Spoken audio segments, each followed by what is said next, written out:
Hey everybody, it's Adam with Ox's Auditorium, and today I'm going to be doing kind of a update to the tabletop simulator for Uprising, and also play through a 2-chapter beginner game.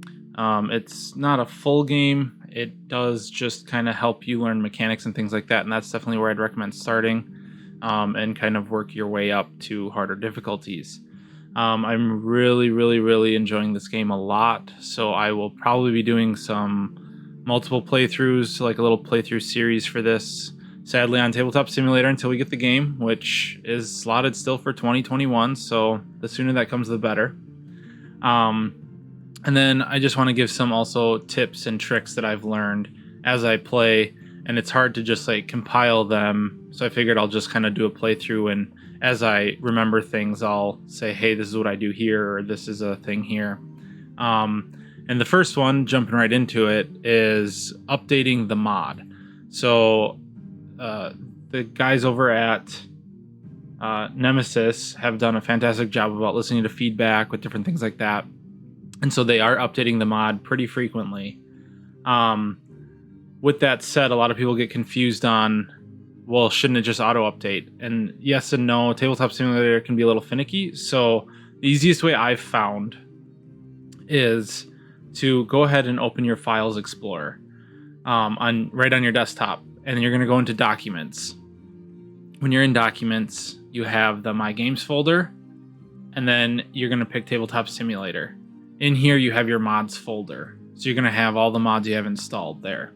So we're just going to actually delete this entire folder out, and you don't have to worry about going to subscribe again like I showed in the previous video to like reinstall it. It'll reinstall once you go ahead and load and hit play.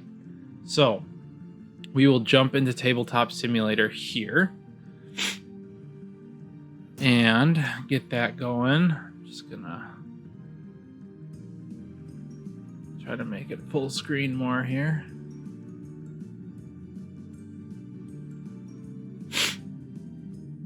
Okay, so we will create, just gonna do single player since I'm by myself, and then we're gonna go ahead and grab this mod here.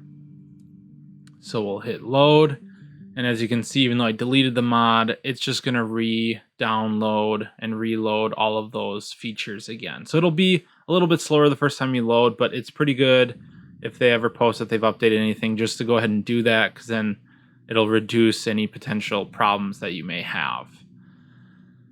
So it'll take a little bit of time here, as you can see, but it's well worth it instead of running into issues when you're in the middle of a game. So I had a request to play kind of 2 factions across the table, and since I'll be doing multiple playthroughs, I'm just going to go ahead and play on one side of the table. So I'm going to go ahead and how you change your color in Tabletop Simulator to select a player is you just select your name right up here, and you're going to hit change color, and then you can see the spots, and so I'll just hit yellow for now. So now I'm the yellow player.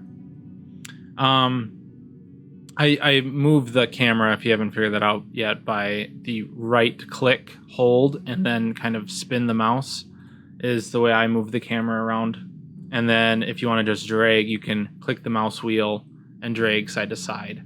Kind of that like pivot anchor point thing. So we're going to go ahead, and this is a little bit newer since I also showed the last setup. You're going to grab the bag of your faction and place it right on that dot. Now you want it right on that dot, because if we zoom in here, you can say we have place and recall. So when you go ahead and get it on there, and then you hit place, it literally just spits out all of the components for you right here. So we'll grab this faction as well. Make sure it's on there, good.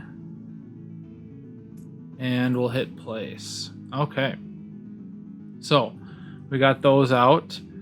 Just like before, I recommend shuffling this so you don't get the same Horde and Legion every single time. And you can't just hit the shortcut R for that. You do have to right click and then hit shuffle. And every time you click on shuffle, it does shuffle it. We'll go ahead and shuffle all the decks here. Just like to make sure it's good and mixed up to try to get that random feeling, and the druids.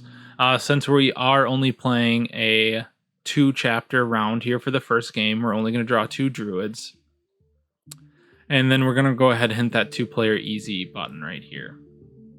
So same way as I showed you before, you just go ahead and highlight over.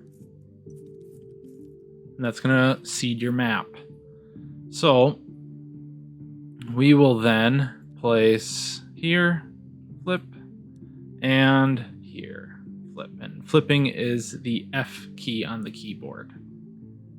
Okay, so we'll get these guys drawn out here. There's some changes to the hotkeys. So before I go too much further, I guess, the big change is the Haven Towers and the activation tokens for the Legion and Horde. So before, towers and walls were on 6 and 7 of your number pad, but now that's activation tokens. So you can actually just, wherever your mouse is at, hit those, and they go there. And obviously 0 sends everything back to its original place. Once you're here, because of a lot of the changes to the basically shortcuts and auto functions that they've been setting up, it's recommended that you actually save your game and reload it. And it's pretty easy to do that, actually. And it'll help with, let's see if it actually glitches out for me. So since I am yellow, it's going to pull from here. But one of the new features is the 8 and 9 are context related. So if you're hovering over a home tile, so if I hover over my home tile here, and I'm going to play Hanzo, so I'm looking for the 8 number pad function. And if I press that, as you can see, there's an error in the script. So it's not working. So what we're going to do is go to games. We're going to hit the save and load function. Okay. And then I'm going to hit save game. So in the save game, I'm just going to go ahead and name this. So this is going to be my 2-player easy game that I have. And I'm going to hit save. So right here now, you can already see the 2-player easy game is set right there. And I'm going to go ahead and click that and just reload this. Now this is going to load in.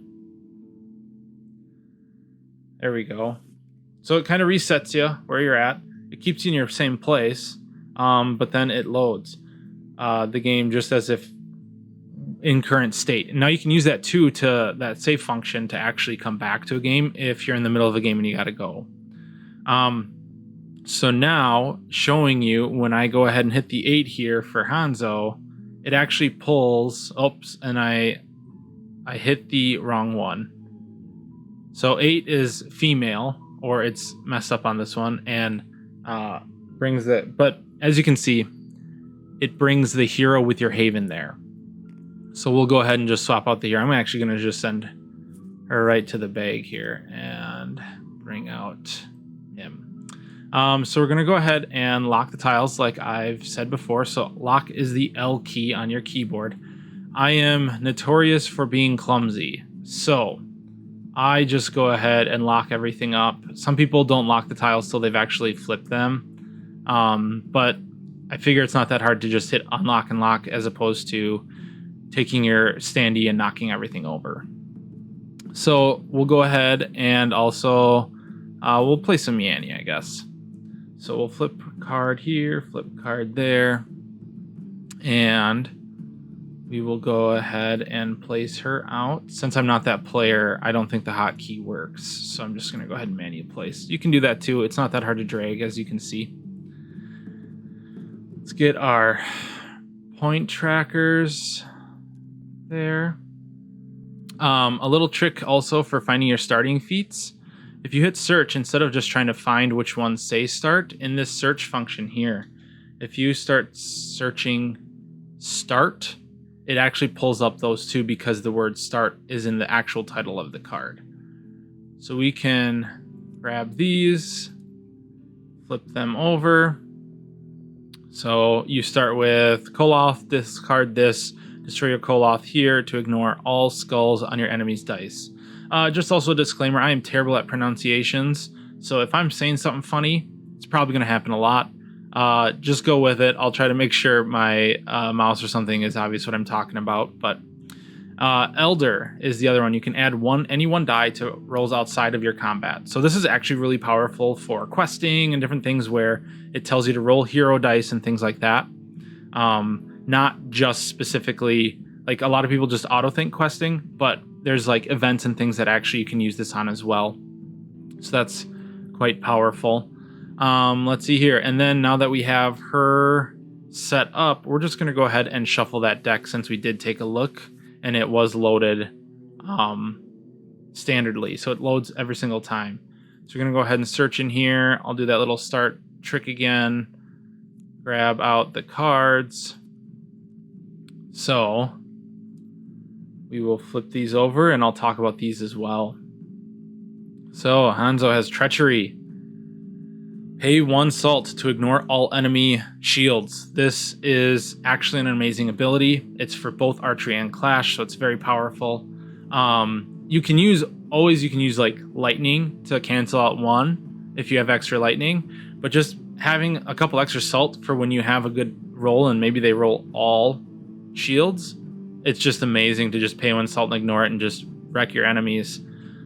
Slavers is a very interesting card. So if you have 1+ slavers, so your slaver is your elite rider unit here.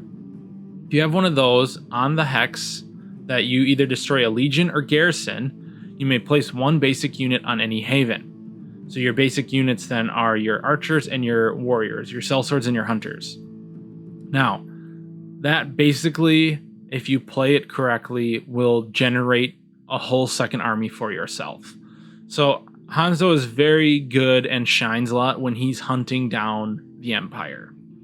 At least that's what I've found anyways. So also, this being in Tabletop Simulator and them, the company's still playtesting a lot, there could be some items changed. However, I don't think there'll be major changes to any of the core factions. From my understanding, they've played them a lot. They're very, very tested and, tried against many different scenarios, and there would be only minor changes. But just keep in mind, technically, this is still a prototype on Tabletop Simulator. So until the actual game is released, these could change slightly in different ways. So if you see something here and you're watching this later before you're maybe playing a game, just keep that in mind. There might be some changes. I know they're working on the new expansion factions, so I'm excited to see those as well. Okay, so we have our starting feats out. We have the drawn here for the Horde and Legion. Another little trick, if you do have multiple players, to notify that your turn is over, if you go into options here and go to turns, you can hit this little turns on thing, and now it's going to show whose turn it is. So then if you hit end turn, it'll pass kind of like this little thing at the top to players around the table. Now, doing that just helps signify when you're done or you've completed your action. In a single player game, when you're just kind of playing solo, two-handed, it's not as necessary. So I'm not going to have that on, but it's very helpful for when you have more than one person actually in TTS playing.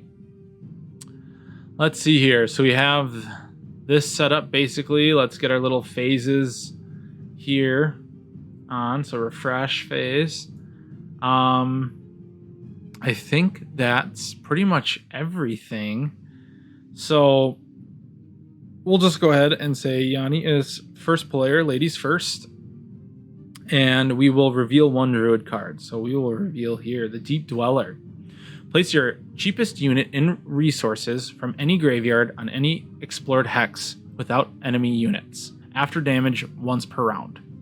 So how this works is in archery or clash, if you have units in a graveyard, and it doesn't matter even if it's, let's say, one of your elite ones. Let's say I just have a Slaver in the Imperial graveyard and my Berserker rolls a Lightning. That is the cheapest unit there, and I would take that Slaver. Now, if there's a Hunter, I have to take the Hunter first, because the Hunter is any 2, where the Slaver is technically 5 total. If there's a Berserker and Slaver, and let's say there's no hunter there, then you get to choose, because if we look here, the berserker is 5 total and the slaver is 5 total. So you would pick which one you want from those two. So that's how the deep dweller functions. Okay, we're going to flip down all of our face cards. We didn't have really a round before this, so that is done. We have our 8 action points. We will draw 3 new items and 3 new quests. So I'll kind of go over the items. I don't know all of them really well, but I can at least talk about some of them. So, the Whip of Thorns. Pay 2 food to gain 1 skull or shield. So this is 4 damage once per round on your hero's hex. So this is one of those items that your hero has to be present in the battle in order to use this. 2 food is kind of a little costly, but it's good if you really are in a pinch and you need that skull or shield. Especially, like, for example, if you're fighting a legion or a horde and it's a matter of doing a second round of fighting with them, it could be well worth just saving whatever units you have there. So if you think about it in relative costs, paying 2 food is like almost paying for one of your basic units, but it's a lot cheaper than, let's just, like, the Koloth is 7 total. So always just kind of put it in terms of, well, how much does everything else cost on the board? Archery. So we got the Blackfire. You pay 1 salt to gain 1 white die. I would like to say right away, as Hanzo here, seeing we have 1 magic and he does like archery, white dice for a skill he may or may not get in this game. That is a really good one and of interest to Hanzo. But that's always good. Just 1 salt for a die, increasing dice. That's going to increase your odds better as well. Bad war paint. Well, it kind of says it in the name. It's a bad war paint. So you're going to pay for this as a one-time cost, not like the archery or the Blackfire here, where you can continue to pay 1 salt. You basically buy this for 1 salt and you're going to discard it to get a one-time red in the clash phase. So that's situationally good. It's good in a pinch if you really need it or you're defending, but we'll see if if you're on a Sea Tower Hex and it's there and you have nothing else to do, you might as well grab it, because on Sea Tower Hex, all items are reduced by 1 cost for salt. So those are the 3 items we have, and now we're going to draw some quests. Okay, we have an immediate effect, so that happens right now as well. So we're going to place 1 activation token on the Horde deck. The next Horde you draw gets that token. Place 1 curse on any empty hex. Okay, just shift in here. So, even though really the game doesn't feel like it started, it has. So we're going to go ahead and place an activation token here as a reminder that whichever Horde flips first is going to get this token here. And now we're going to place 1 curse on an empty hex.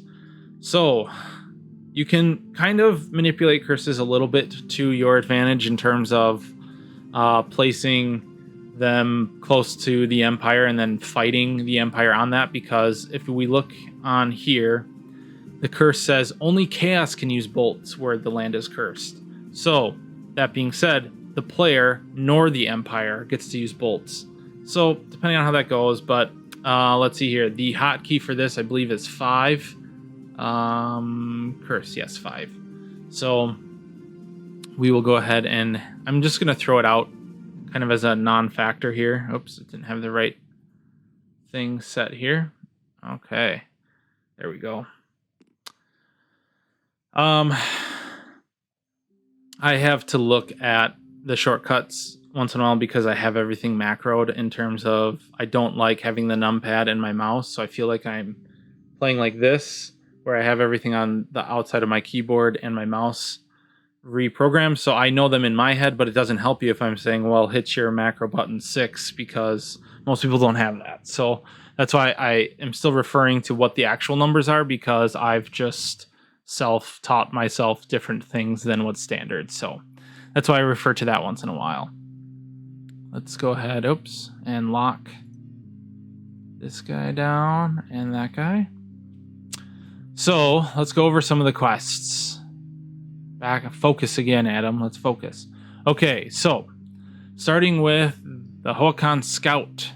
So you're going to only need one here, and the solve is flip any unexplored hex excuse me, on it and resolve its effects, but do not place or reinforce any garrisons or skeletons. So this at first kind of seems like a but at the same time, it's really good for catch up if you need a resource or if someone needs a resource and they can do this. It's really good for if you want to explore a hex, but like let's say there's already like a level 2 garrison and you're already struggling, you can use this to potentially prevent a reinforce action and things like that. So it can be beneficial, and then also it does score 1 victory point if you get 4 skulls, or you can also then kind of scout the quest deck a little bit here and take a look. So that can also get rid of some of these immediate effects that hurt you a little bit. Koloth Migration. So this is also just a 1+, so that's good for the first round here. You're going to gain 1, if you solve it, you're going to gain 1 food for every skull you rolled. You're going to discard this quest and draw a new one. So this is a really good one because not only are you gaining food, you can also potentially, if you roll shields, gain a rider unit. You can also gain food for your teammates, and then at the same time, if you solve it, you get a new quest out. So this is actually one of my favorites, especially for like factions like Hanzo, who really can use. Now it's a little bit hard for him because you have to depend on the white dice for the shields, but if you can get a free slaver out right away, that is quite juicy. Okay, and then we have the Corrupted Druid. So this is good because basically it can counter its immediate effect if you solve it. So this is like a must solve for us this round. Thankfully it is just a 1+. If you do get 4 skulls, you get that victory point. If you do get 3 lightning, you get to remove a curse. Now that's really strong because if you remove a curse, basically chapter 1, that's technically 4 points that you've reduced the horde by, because those curses score every single chapter. So we got some good quests, a couple good items out to start. And like we said, we have Yanni as the first player. So reading our little guide here, we did the quests. We're gonna, well, technically we're not passing it yet on the first round here. But now we're gonna go to the events phase. So we're gonna flip over our first event and see what it is. Okay, so we have the last harvest. The freezing cold mercilessly destroyed every crop, turning food into an invaluable asset. Every player gains 2 food. So that's pretty helpful. Like I said, you're always going to read, I believe I mentioned in the previous video, maybe I haven't, you're going to always read from top to bottom on the cards, and that's just the easiest way to kind of process them. So we're going to go ahead and gain that benefit of every player gains 2 food. So we will tick this up and tick this up. So that will help getting units out to start. While on the horizon, eerie lights announce the arrival of even worse threat than hunger. Place 1 horde at threat 4 in the fog grave, not adjacent to a haven. So just so you know that not adjacent is important. So if we're looking here on the map, our fog grave is here, here, here, here, here, and here, and here.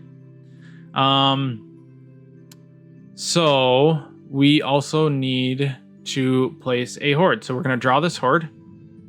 Oda, my favorite. No, actually not my favorite. I hate Oda. I've expressed this multiple times with playing with people. Oda is like the bane of my existence. However, Oda coming out first is honestly the best scenario possible because A, he won't be... So he gains... This is why I hate him. Immediate threat. Oda gains 2 threat. Every other horde and legion gains 1 threat. So if he comes out anytime besides the first round, he's max. Because chapter 2 and 3 and 4 all have 5, 6, and 7. Where if we're looking here on the first chapter, you come out as threat 4, which is in that kind of bottom left-hand corner of the card. So Oda is going to initially, or right away, pop up to 6, and then also gets that free activation. Now I arrange the cards here according to their initiative number, which is in the top left corner. So Oda is 30. I believe 30 is the highest. So Oda is technically the slowest of the Legion and Horde to then kind of pop through the phase. So he will activate last on top of it. Oda's kind of nasty against archery heavy factions because you're going to skip the archery against Oda. So now we just got to figure out where to place him. So there is a hotkey here where if you press, now see I got to look it up again because I don't know the hotkey. Over Nemesis card, 9 is the standee plus target if it's a Legion, but 9 will just bring you the standee instead of trying to search for it here. You can see he popped right into place here. So we have to place him in the Fog Grave. I kind of hesitate on placing Oda close because for Hanzo, I really try to focus on taking out garrisons and building up archery, which is really bad against Oda. So yeah, not sure I want to handle this. This is a tough choice already. I wish kind of he was towards Yanni's faction where they can build up on those defensive dice with their smaller units.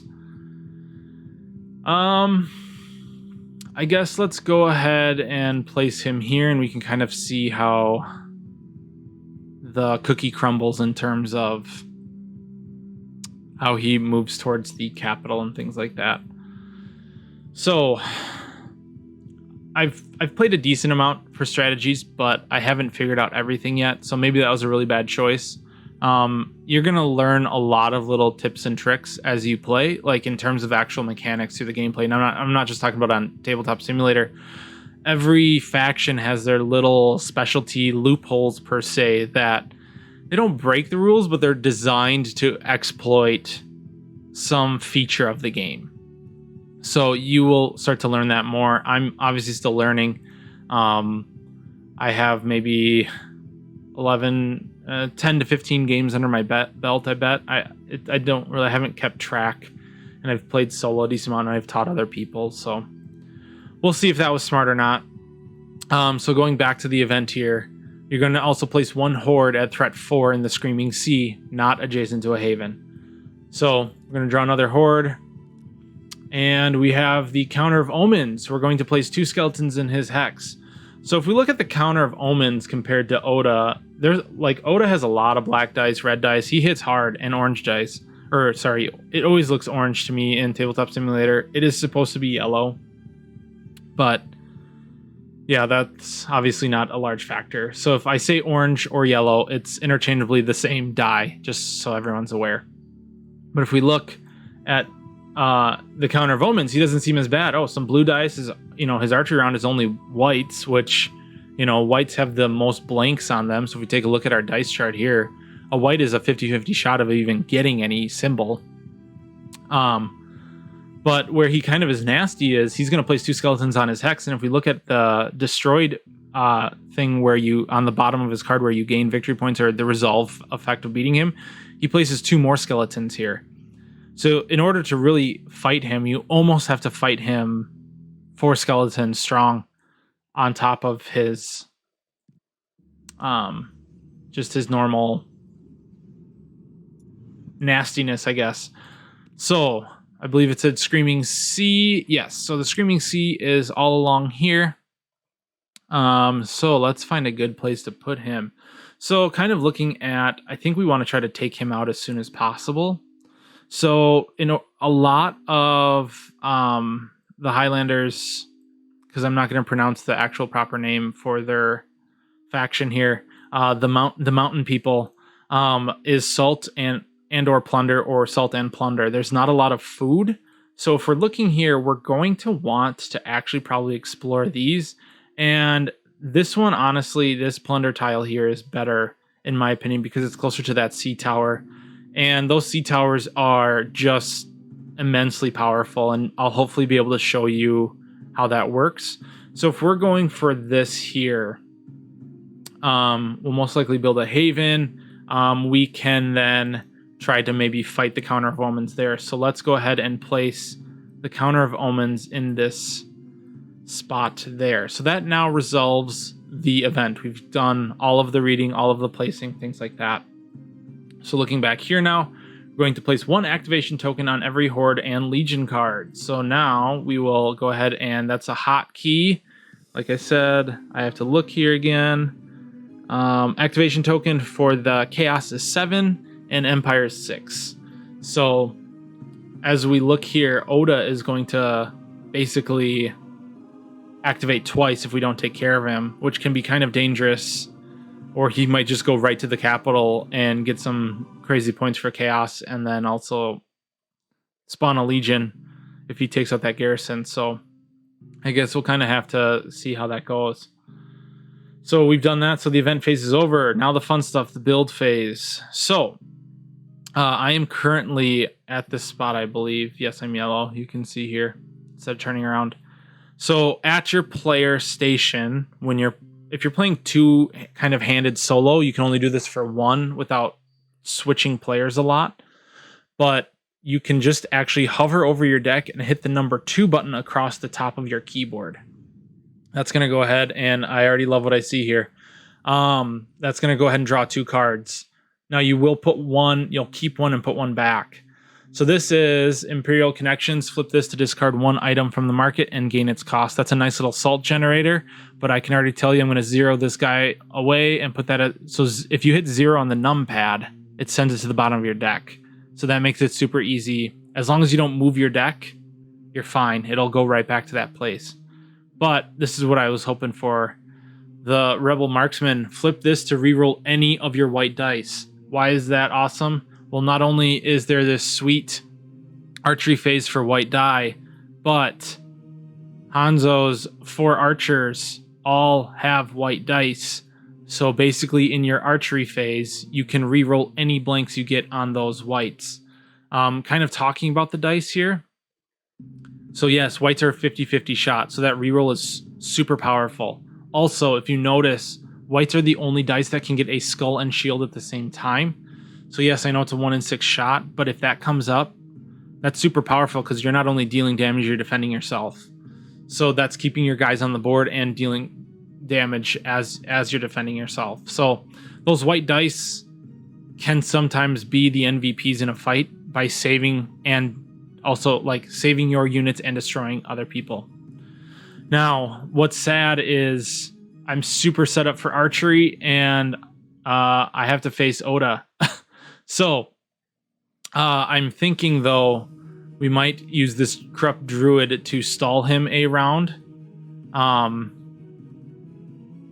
Yeah, because, I mean, I guess I could put him closer to here, kind of backtracking, and try to have Yanni take him out, but that's a lot of fighting for one faction.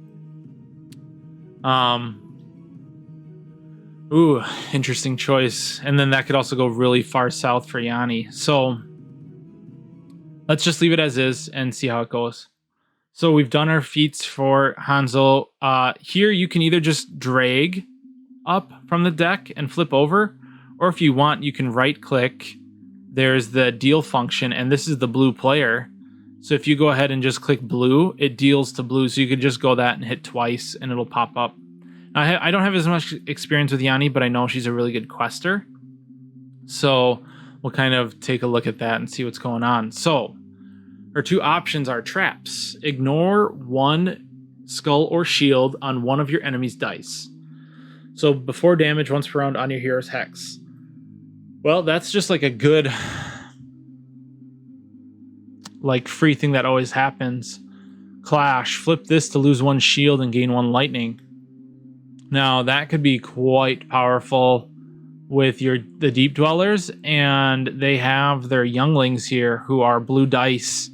Blue dice is kind of the defensive dice in my eyes because it has the most shields on it. So as you can see, it's a 1/3 shot to get a shield. So that one is, this is a tough choice. So I guess you kind of have to figure out how you want to play that. They don't have a lot of archers, so that ignoring 1 could potentially help. But I think I like the idea of exploiting that lightning. So we're going to go ahead and hit 0 this traps, and we'll keep the glory and see what happens there. Okay, so we've now done our feat part of the phase. So now we're going to build any units and towers and walls. So I'm going to go ahead and start with Hanzo. Okay, I always try to purchase all of my archers. So a little thing I was taught is you can see you can do formations in Tabletop Simulator. So if you have them all selected, so see, this is perfect. So I just drag and highlight. they're all messed up right now. You can hit 1 and they're going to arrange nice for you. Or if you hit 2, when you have them, it's going to stack them up like that. So in order for me to purchase all of these, I actually need to reduce 8 cost for my resources because they are any 2 combination. So that's kind of nice for these guys here. Is their basic units are kind of cheap in a way of you can really plan out your resources on. They need any kind of resource and it's just fine. So kind of keeping that in mind, we are going to want to do the command action a decent amount, which costs 1, and we also want to build a haven on turn 1 as if possible, which costs 2 plunder. So we need to for sure save 2 here and 1 here. But since we have the 2 bonus, I'm going to go 2 there for one of them, and we'll go 2 here for another, and we'll go 2 here for another.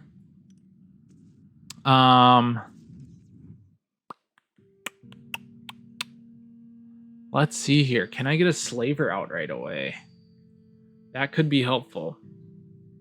So let's backtrack here a little bit. Let's not take the 2 plunder. Let's take 2 food instead. What tiles do I have by me? Okay, I have food tiles, so I could possibly just drain my food here.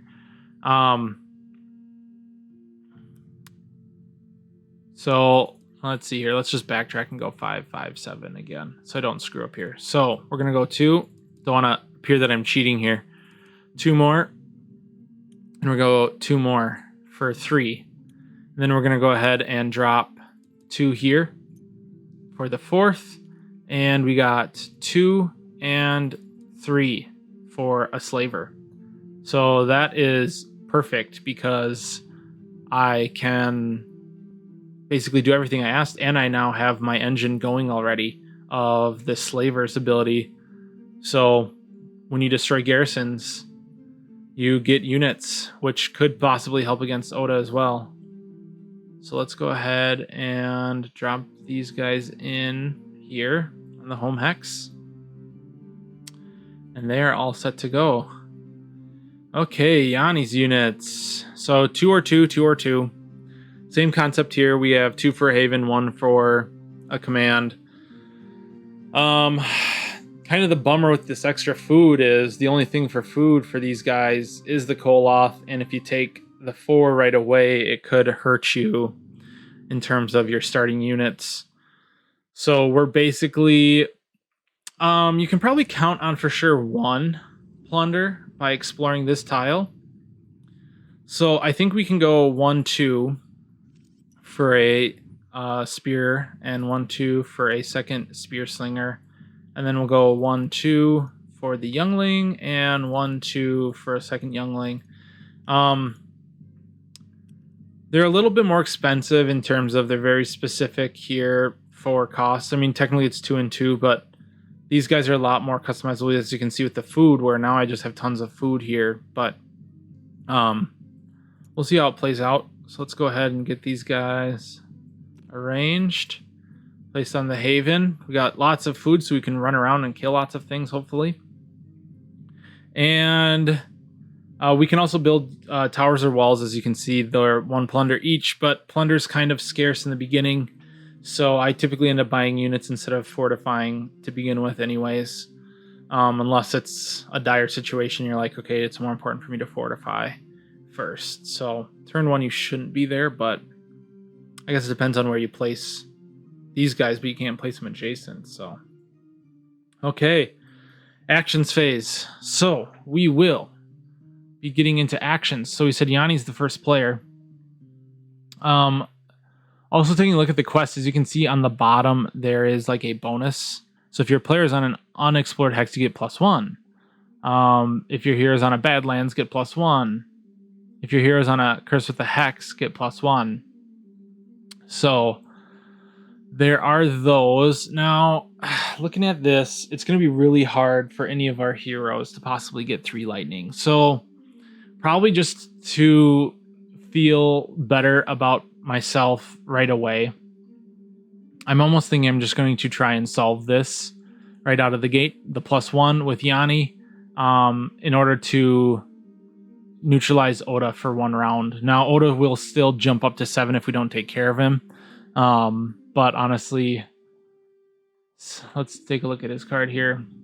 I mean, 6, he's got 2 purple instead of 2 black, but you're basically exchanging a black or a red for a black, which really stinks, but maybe we can get something to knock him down. So let's just try to delay him and see if we can last long enough where he's not causing too much problems for our units. So I'm going to go ahead, and there are like little hidden buttons under here. So if I hit the quest function right here, as you can see, it pulled out an action point and placed it there for me. So I am going to quest. I'm basically announcing I'm doing the Corrupted Druid. If you want, we can bring it over here, I guess, so it's closer to the dice. Oops. So looking at, you're going to roll hero dice for this. So looking at Yanni, she's 1 of each, and then she has a choice of a white or an orange.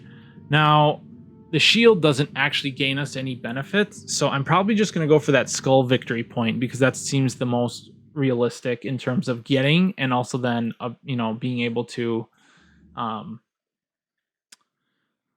complete, I guess, that skull, because we really just need him to be deactivated. And then on top of it, I can use any 1 die to any of my rolls. So I'm probably going to go orange for the skull, and this I'm going to grab the black die, and I'll show you why. Well, because the black die has 3 skulls on it, so we're just going right for that skull victory condition of the scout. So I will get looking at her card, I get a red, purple, blue. I'm choosing the yellow, and I'm taking a black. So I get 1 of every die except for the white. And on the roller, you just have to click, and there's like a little timeout period, and then it'll just auto roll for you. And as you can see, good thing we grabbed that black die. I have 4 skulls here and 2 lightning. So if we look here, the 4 skulls, 3 lightning. I don't complete the lightning. I do complete the 4 skulls, and all we need is 1. So Yanni's completed that. So we're going to grab our victory point and remove all the activation tokens from 1 horde, and then we discard this quest. So I'm going to discard. We're going to give... So when it's a stack like this, as you can see, as I slowly move my mouse, it goes through the different names. So we're just going to grab Yanni, give her 1 point, and then we're going to go ahead and send these back. So that is that quest complete. Good job. It is now Hanzo's turn. Oh boy. Well, I think first and foremost, we definitely want to get this black fire. It would be better if we can get to the sea tower to make it cheaper, seeing that we have no salt. So we also might have to use this scout in order to flip a tile in order to get that salt that we need. So I'm going to actually do that. So if a hero's on an unexplored hex, so Hanzo is going to move first, actually, in this case, to try to get that bonus. We're going to move here. So moving is you just move 1 hex adjacent. And now that he's on an unexplored hex, I don't have to so your units, so little rules here, your units can't be on an unexplored hex. They cannot move there. They are stuck at the haven until your hero basically scouts ahead. Your hero can freely basically move throughout because they're just an individual unit. But I don't necessarily have to explore this hex in order to stay there. So using it to my advantage now, if we look at the bottom, if your hero's on an unexplored hex, gain 1 yellow, I'm going to go ahead and do that. So we also we'll probably go for the skull on this one as well, to try to get those 4 skulls to solve this. So Hanzo gets 1 purple and then 3 of his choice. We're going all orange or yellow. So we're going to grab actually 4 yellow dice and 1 purple in order to try to solve this quest here. So let's hope for skulls, because otherwise I guess this might be a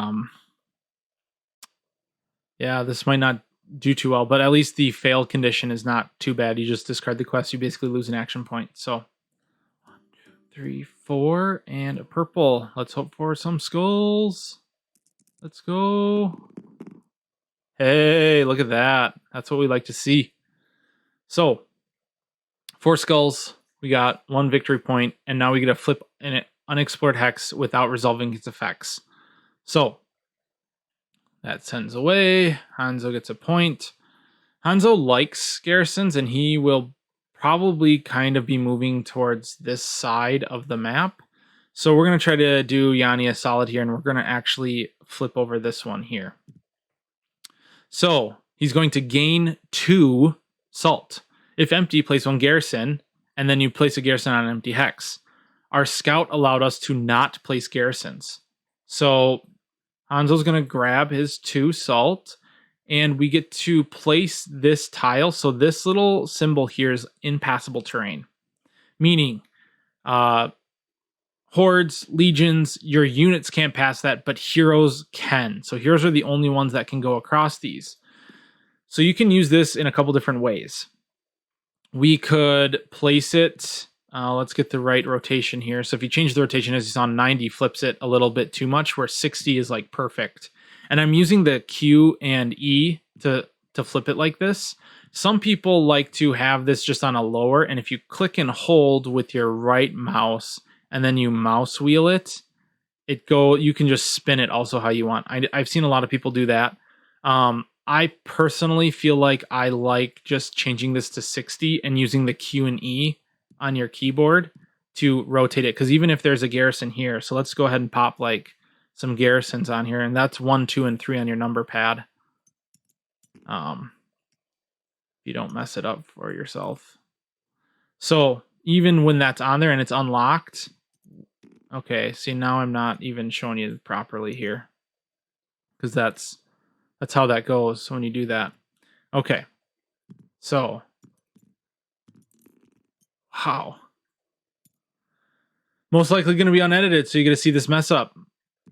So as you can see, though, it does rotate just fine when you're not, I guess, pushing the key. When you're pushing the key properly, it's just fine.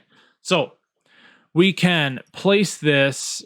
If you place the wall here, it obviously kind of protects Legion moving out this way, so because they can't pass that terrain.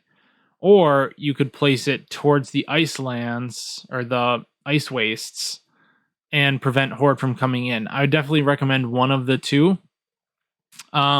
Seeing though that most likely, if there's a Legion that spawns that's going to be attacking these guys, they're going to go straight here. So I think this is better to place it out that way. And we're going to go ahead and lock this back in place now that we've set it. So once you decide, when you flip it over is when you get to choose what your orientation you want it to be. And that's going to go that way. So, and then it's locked for the rest of the game in that function. So we got our 2 salts. We were able to ignore the placement of the garrisons. Hanzo has now completed his turn, and it's back to Yanni. So kind of just looking here, I don't think Yanni really is interested in too much of the stuff there. So let's go ahead and move and explore. So Yanni's gonna flip here. Okay. Tombs of the Elder Kings. So we're going to gain 1. This is kind of what I was talking about. You gain 1. You typically gain 2 on average when you flip over a tile, like you see here. However, there are exceptions. Sometimes you gain less, sometimes you gain more. So it's good we kept 1 in order to still build our haven.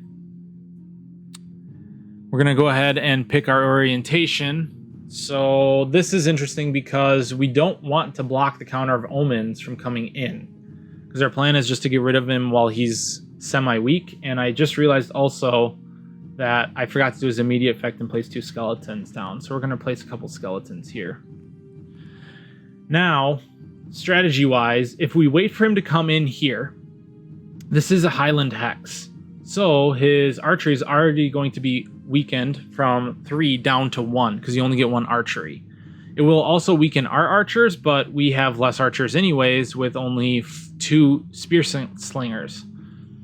So we're going to want him to move in here and fight here, because we can always clean up the skeletons afterwards for extra victory points. So opening this up like this, now we're blocking our sea tower hex. So we don't want that either. So we can't have this here, and you don't want it here because now you've blocked your haven. That basically leaves us this configuration only in terms of what we want to do strategy-wise.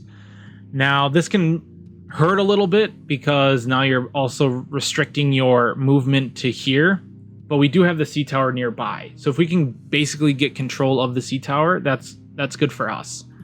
So we're going to also do that. This also could possibly then be a really easy haven to defend from any possible Legion threat that would come later in the game. And like I said, we're only going to do 2 chapters in this first playthrough, but I will be doing some 4-chapter ones. I'll probably have to break it up because this is already getting long, I feel like, and there's just lots of explaining to do. If I were just to sit here and play, I could tank through this really fast, but I'm really trying to talk out what's going on. So I'll definitely have to break this into pieces or break it out possibly by chapters, and those other playthroughs I'll have to do the same, but we'll figure it out. So we're going to place this here. Go ahead and lock the tile. We gained our 1. We would remove any garrisons here. So there aren't any garrisons. We're going to place 2 skeletons. So 2 skeletons pop in. Some people see enemies, I see victory points. You now, though, in place of gaining losing a plunder, we get to draw 1 item and keep it, even if we could not use it. So that is pretty cool because we couldn't actually use this Whip of Thorns with Yanni because you need to have 2 blue leadership, basically, qualities.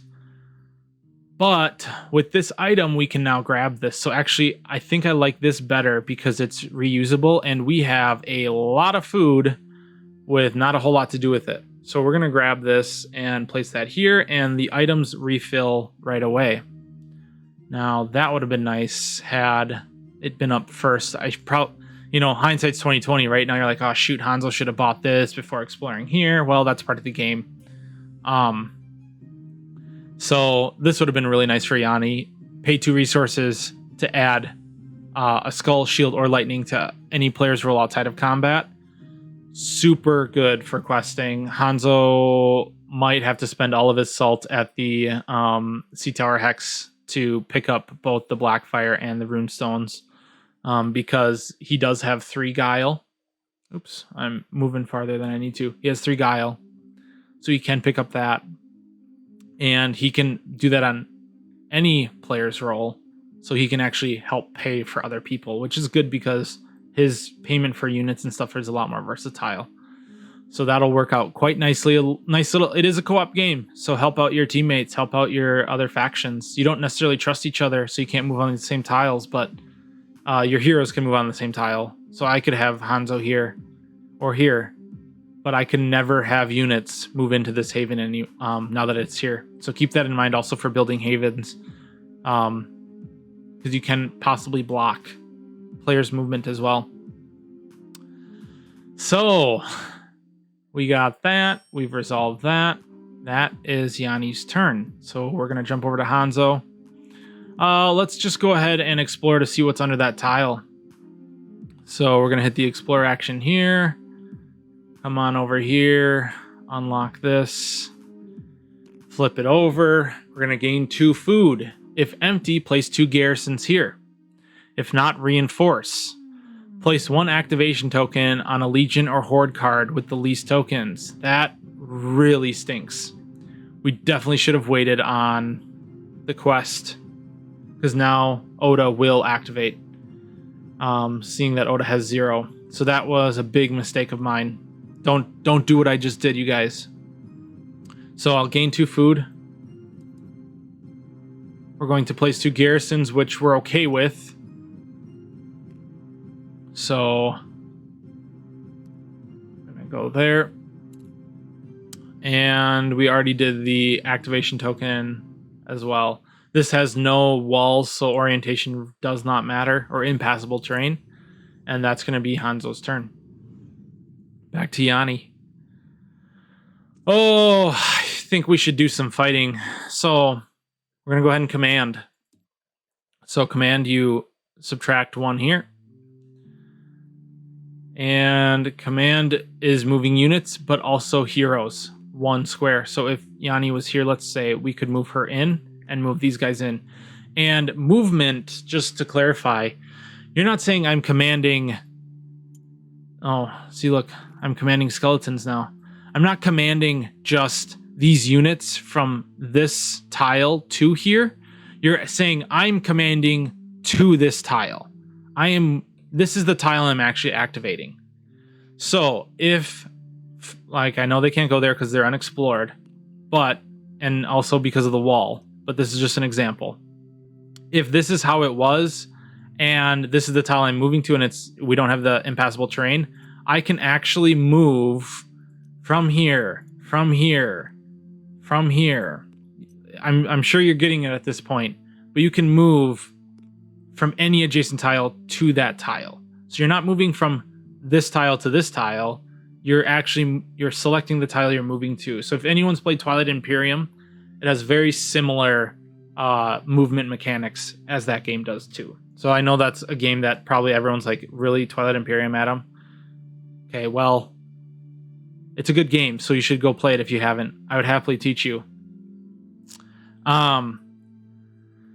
So we have that, and now we're going to fight because we have units of 2 different factions on 1 tile. So the skeletons, if we look at the skeleton stats here, they only have clash phase dice. So they don't have archery like the garrisons do. On a Highlands Hex, I only get 1 of my 2 archers anyways. So let's go ahead and roll that die. So let's hope for a skull. Get a nice, easy... There we go. So we've gotten a skull, so we get to remove 1 skeleton and get a victory point. Archery phase is over. Now we move to clash phase, and you will clash until there are no 2 different factions units on 1 tile. So the skeleton gets 1 red, as you can see there. We have 2 spear slingers, so we're not in archery round anymore, because if you see here, it on the Highland specifies archery only. And then the younglings are blue. So we have 2 younglings, so 2 blue and 2 white dice. And the skeleton has a red. So as you'll see here in the dice roller, oh, wow, jumped out here. As you'll see in the dice roller, I'm going to go ahead and kind of do an overview and do 1 for the skeletons and then 2 blue and 2 white for me. Okay, blank, we like to see that on the enemies. Not on ours, though. That is not a very good roll there. So let's take a look at our stuff here. We could flip this to lose 1, but we don't have anyone in the graveyard yet, so the Deep Dweller doesn't help us. Now we could Whip of Thorns, pay 2, and just basically get rid of this skeleton and not deal with it, but I'm feeling pretty confident in our 4 against 1 die, so we're just going to go ahead and re-roll. I'm not going to pay that food. So there's 2 ways to do this. You can highlight, just like I'm doing here, so right-click and drag. So now you can see the dice have a highlight, and if you hit the R button like multiple times, you can see it kicks up the dice in the air, like this. So you can re-roll like this, which, yikes, not very good. Or you can just go ahead and re-click the dice you have. So if you have a whole bunch of dice you're rolling, it's sometimes easier just to do that. Of course, we get that. So we will kill each other. So the skeleton will go away, but really quickly, I want to just point out, I am now going to pay for this. Because I do want to keep... The 2 food is worth keeping one of these, in my opinion, for assault or plunder, because... we don't need food for a whole lot. We could easily grab this tile through the sea tower and kind of loop back around. But we need to keep forces strong in order to fight the counter of omens. So we're going to pay 2 food here. Activate this to gain a shield to block this, and only the skeleton dies now. So we gain another victory point, and now we own, basically, we control this tile. So that is the end of that activation. So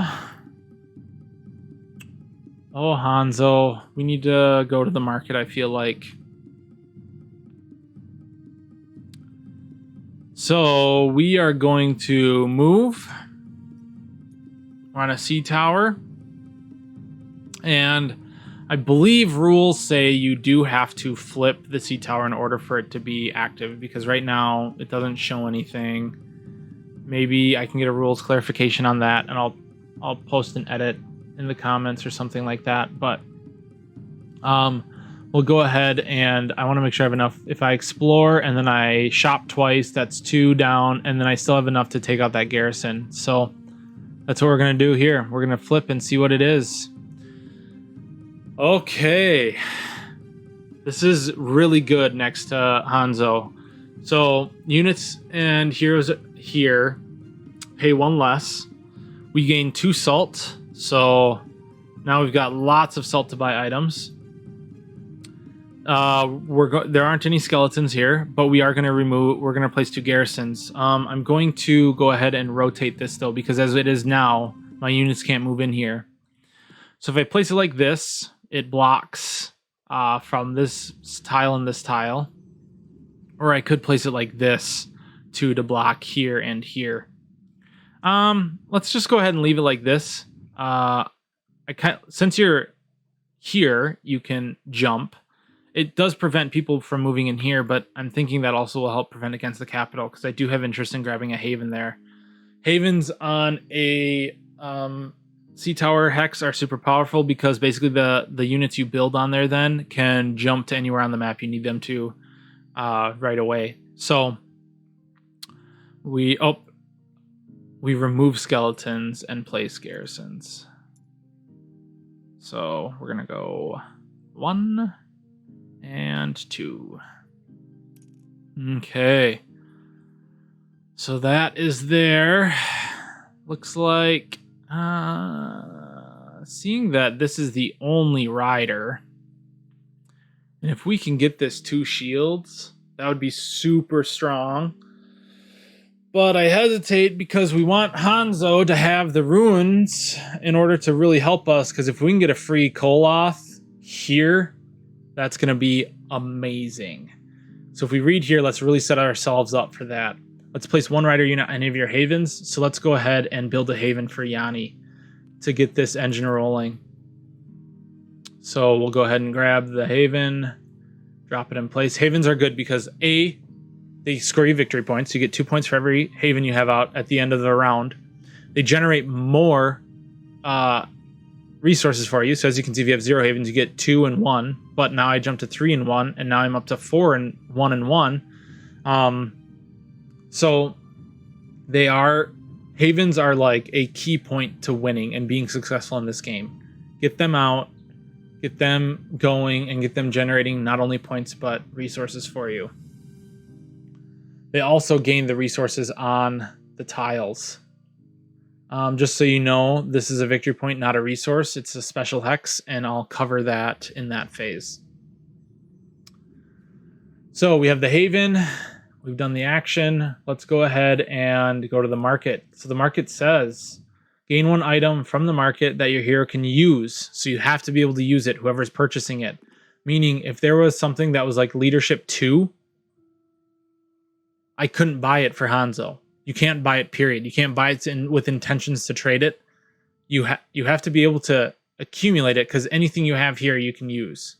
So you'll see, like, for example, Yanni was able to get this even though she doesn't have 2 leadership because of that tile. It gives you that exception, and she can still use it.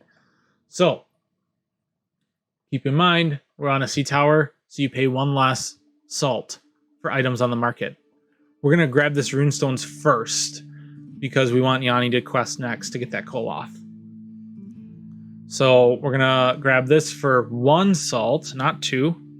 So we'll go ahead, and since I am the first player, another trick here is if I hit the number 1 on the keypad, not the numpad, the keypad, it's going to go ahead and deal it right to my player area. Don't forget to pay the salt you owe and draw a new item. Ooh, this is nice. This might be good for Yanni just to purchase, to have for her questing. and possibly use up another turn here. So it is now Yanni's turn. We are going to try to do this quest here. We're not on a Badlands. We don't see Badlands, so that's why I wanted to get the rune stones, because Hanzo can always pay in order to help her out. We also get a dye of any color we want, so we're going to grab an extra blue to really try to get those shields, because the shields are basically the most important thing for us right now, because getting a free Koloth is worth 7 resources, which is way better than focusing on skulls to gain food. So we're going to go red, purple, blue, blue, white, because the white has the shields on them. So we got, I already forgot. Red, purple, blue, blue for the bonus, and then the choice is white. So we need at least 1 shield for Hanzo to help out. Of course, we didn't get it. No. Man, now you're like, oh, I should have grabbed leaves, but I mean, you'd think with 3 dice with shields on them, you might get 1. Hanzo could have paid for another to possibly get that. It's not even worth him paying to get the... well, shoot, that's how it goes sometimes. We still do solve it, so we get a gain 4 food, which she doesn't really need, but 4 food. Maybe it'd be good to try to explore a salt square. Get that Koloth out anyways. That Koloth would have been huge to fight with. And we're going to discard this quest and draw a new one. So, let's see what it is. Okay. If your hero is on a sea tower, you gain a black die. You may discard any items from the market. You can get a victory point, or you can also gain an item from the market you can use. So this is a really good one. We could gain resources that way, so we do have enough to move out to the sea tower quest and move back. Hanzo is going to the market to pay 1 salt to grab the Blackfire. So as you saw, a dragon grab, I could have pressed the 1. It's whatever I guess you're feeling comfortable with. Clash. You have 2+ blanks, gain 1 lightning. That could honestly be pretty useful for Hanzo, but we don't have the might with how many whites he rolls. You do get a lot of blanks. So that is that. Let's do a move for Yanni. Now, the quest, like, for this, I said it has to be flipped over, I feel like, because that has the text on this side. But this here just shows that if you are on a sea tower hex, which I am, I get the bonus black. So I'm going to play it this way. I could be wrong. I'll get clarification on that and then post a comment in the video. Let you know what the ruling on that was. So if your hero is on a sea tower hex, gain +1 black. So if we already have 1 black, 1 red, 1 purple, 1 blue, and then a choice, we got to kind of figure out what we want. So black can have lightning. Purple has the only double lightning. I feel like drawing items from the market is more powerful than discarding items currently because, well, that would be free anyways. This we could get rid of. This we could honestly get rid of. So actually, we kind of want to do a balance here. We're going to try to shoot for skulls and lightnings, because even though it says 1+, we can still get both of those things. And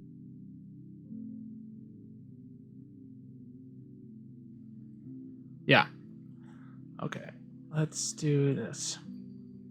Hit my mic on and make sure I didn't unplug it. So if we have a black, gosh, we don't get rerolls. I mean, I could roll 2 blacks, which is going to almost guarantee the skulls, I feel like. But then I wouldn't possibly be able to gain an item.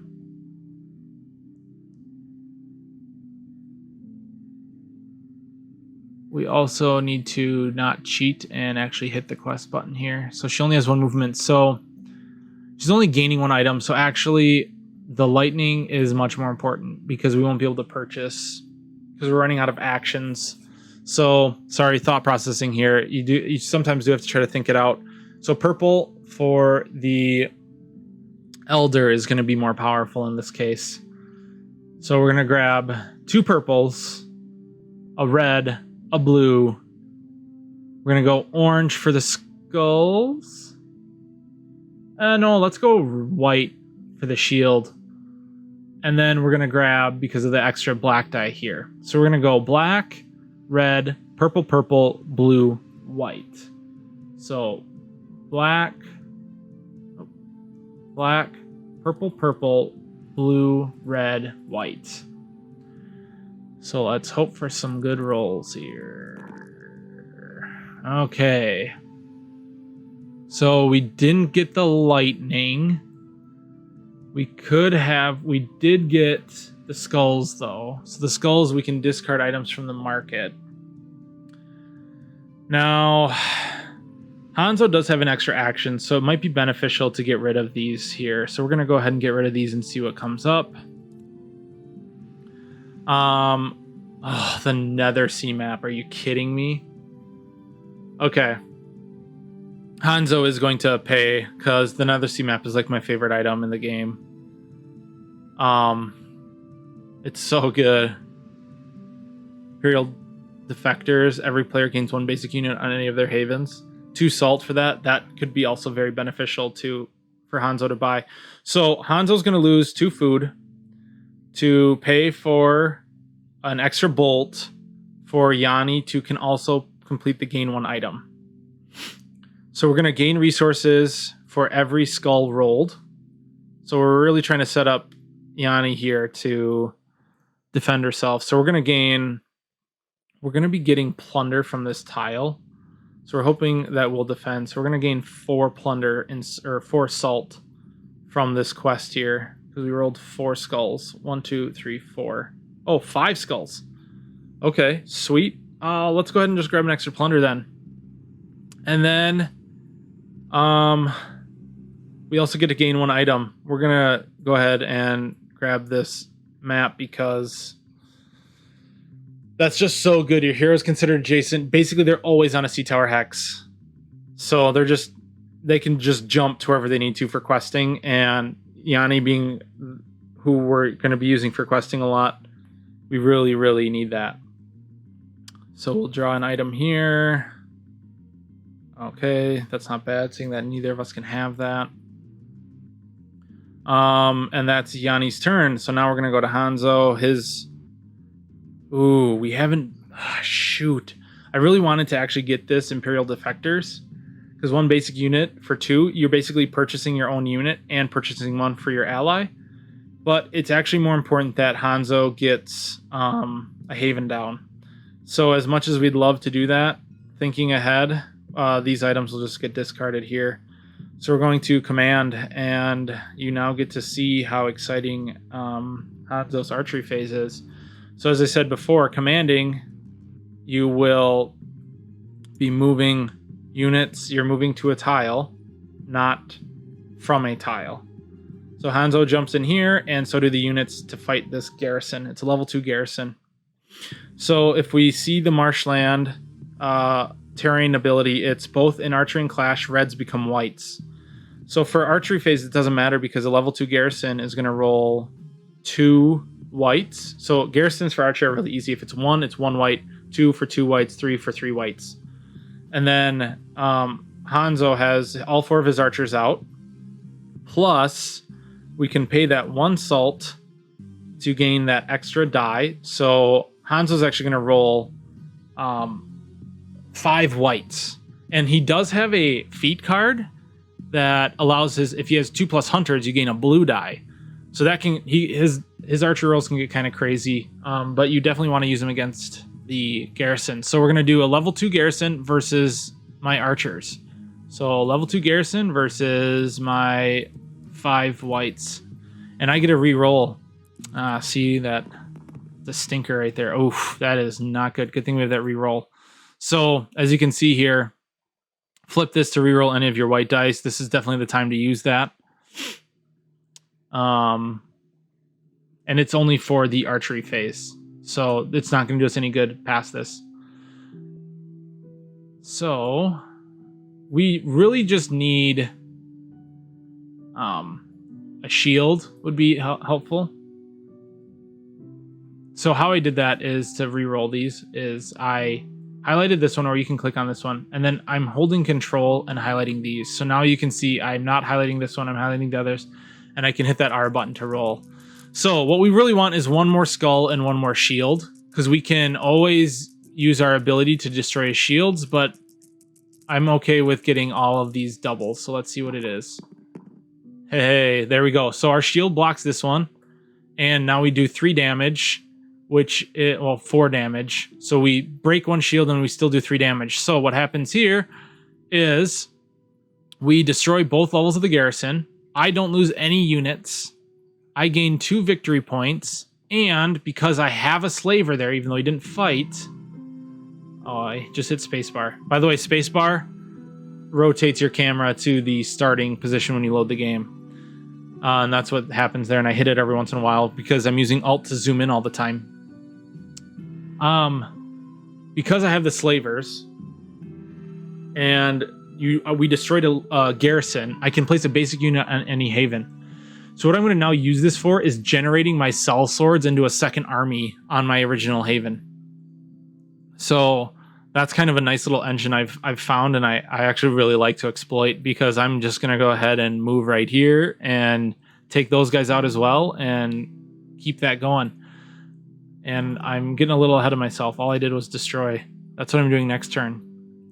So Yanni, we really need, I'm pretty sure, her back, because we might need this Whip of Thorns to utilize. And also, well, Glory we can use because it doesn't, so like if we can see Whip of Thorns says on your hero's hex, Glory is just a faction feat kind of per se. It's not tied to your hero. So we could use that if we need to, but we're going to go ahead and get Yanni back for that Whip of Thorns. So we're going to just move here and move her back so we can try to have as much as we can against the Counter of Omens, who can be a pain in the butt. So Yanni's done there. Hanzo is going to activate and build a haven for 2, which I was trying to do in my last turn as well. So we are now out of action points. Our action phase is over. Moving to the Nemesis phase. So we're going to activate Legionnaire Hordes once for every activation token on them in initiative order, lowest to highest. So you can click the activation button to get some details, but basically what we're going to do is we're going to go ahead and this guy's 24, this guy's 30, that's why I have them arranged like this. I always work just from, if we're looking at the board this way, I guess, left to right, or, you know, in terms of how it's oriented anyways. So we'll remove this.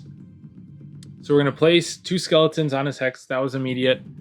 His lightning effect is place 2 skeletons, but when a horde moves, so priority is going to take out havens. So the Counter of Omens is going to move here.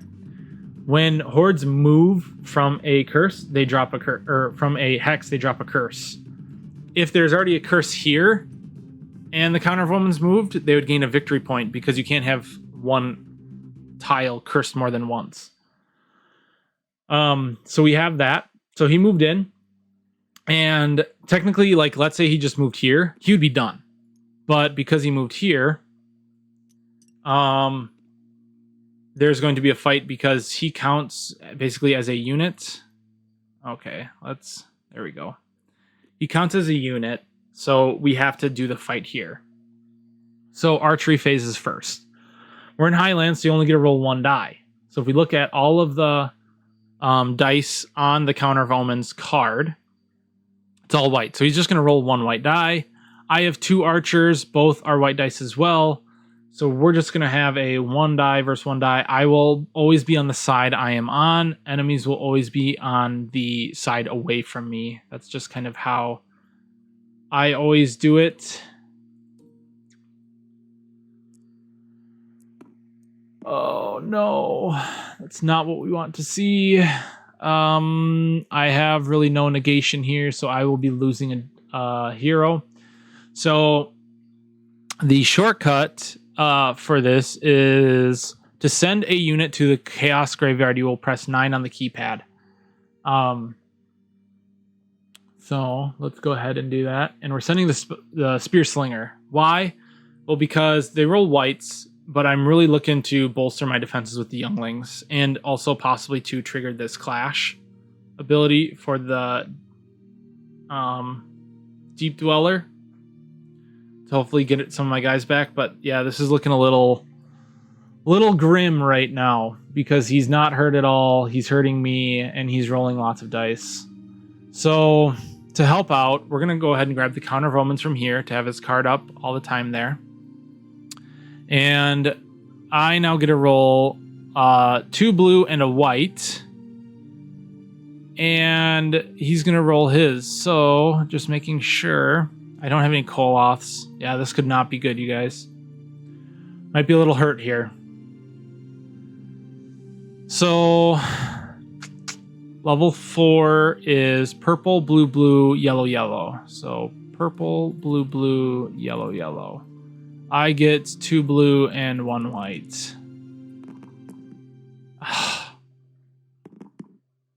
Yeah. Not very good at all. Because as of right now, he's actually taking me out. And I'm only dealing 2 damage to him. Which really sucks. So, is it worth? Yeah, it's worth it, I think. I think we're going to pay the 2 food and add another skull here from this. Because I'm going to lose anyways. So all these guys go to the Chaos Graveyard.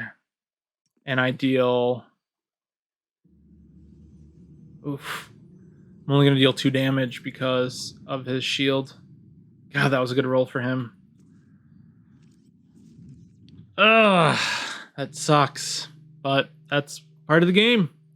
So now, there's no units here. Hero doesn't count as a unit. We are going to lose our Haven because the Chaos have overrun it. So now it's going to be really important to kill this Counter of Omens before he lays a curse down there.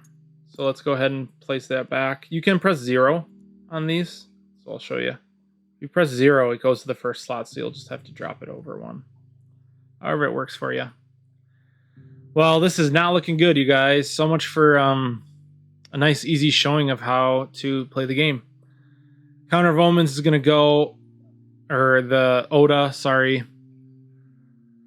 So, how he works is there's no havens. So that's not gonna fly. Then he will prioritize squares with units or hexes with units. He has no units, so he's just gonna move 1 closer to the capital. So, and we're gonna place that curse down. Okay. All the activation is done. So now we're gonna go into production phase. So it's a good thing we're trying to help out Yanni a lot because she's going to need a lot of help in this next round to try to recover. So we're going to gain resources based on our total havens. So let's start with Hanzo. He's got 2 havens out. So we're going to gain 2 of each. 2, 1, 2, 1, 2. Also, now we're going to gain resources on every hex that you have a haven. So here you get 1 of each, and I get 2 food for this guy here. Oops. So we're going to gain 3 more food and 1 of each of these. Okay, so Yanni's back down to just 1 haven, so she's going to get 3 and 1. So it's a good thing we grabbed that extra salt. But that's still going to hinder us because we've lost all of our units. Didn't do very good. So, excuse me. Yeah. And we get 1 of each from our tile as well.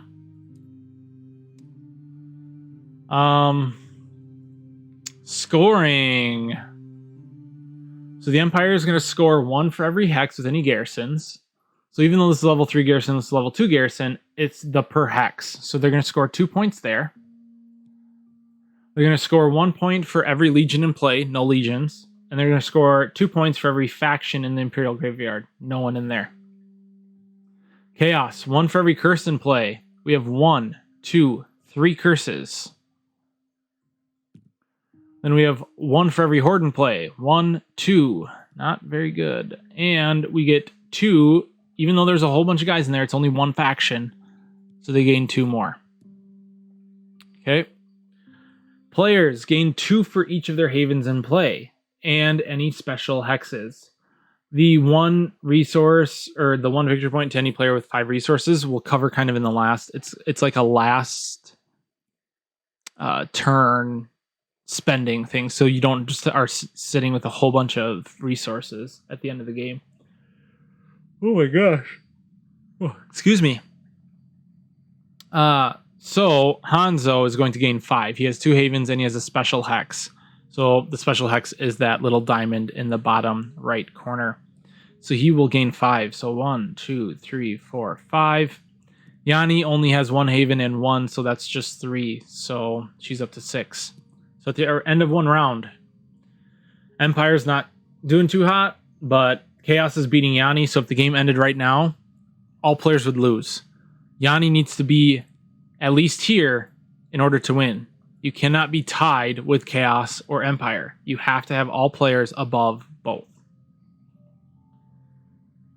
So we're also now going to return all units from the graveyard. You can just 0 everything and they fly right back to how they are arranged nice and neat. Omen's phase doesn't matter right now. We go back to refresh. So now first player will be Hanzo. We're going to flip all of our face down cards, reveal a druid. So let's flip over this one. The shapeshifter, gain resources. That could be helpful with Yanni's combination here of shields to help her generate some resources much needed. But we'll kind of see how the cookie crumbles.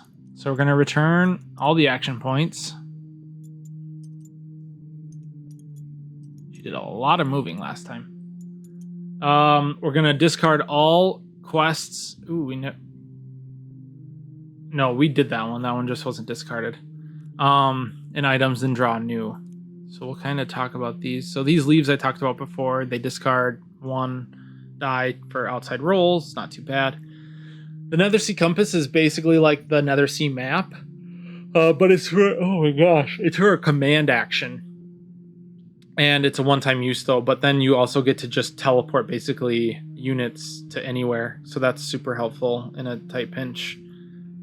Pay 2 resources to gain lightning in a archery or clash phase, but we don't have anyone with leadership 2 yet. So new quests.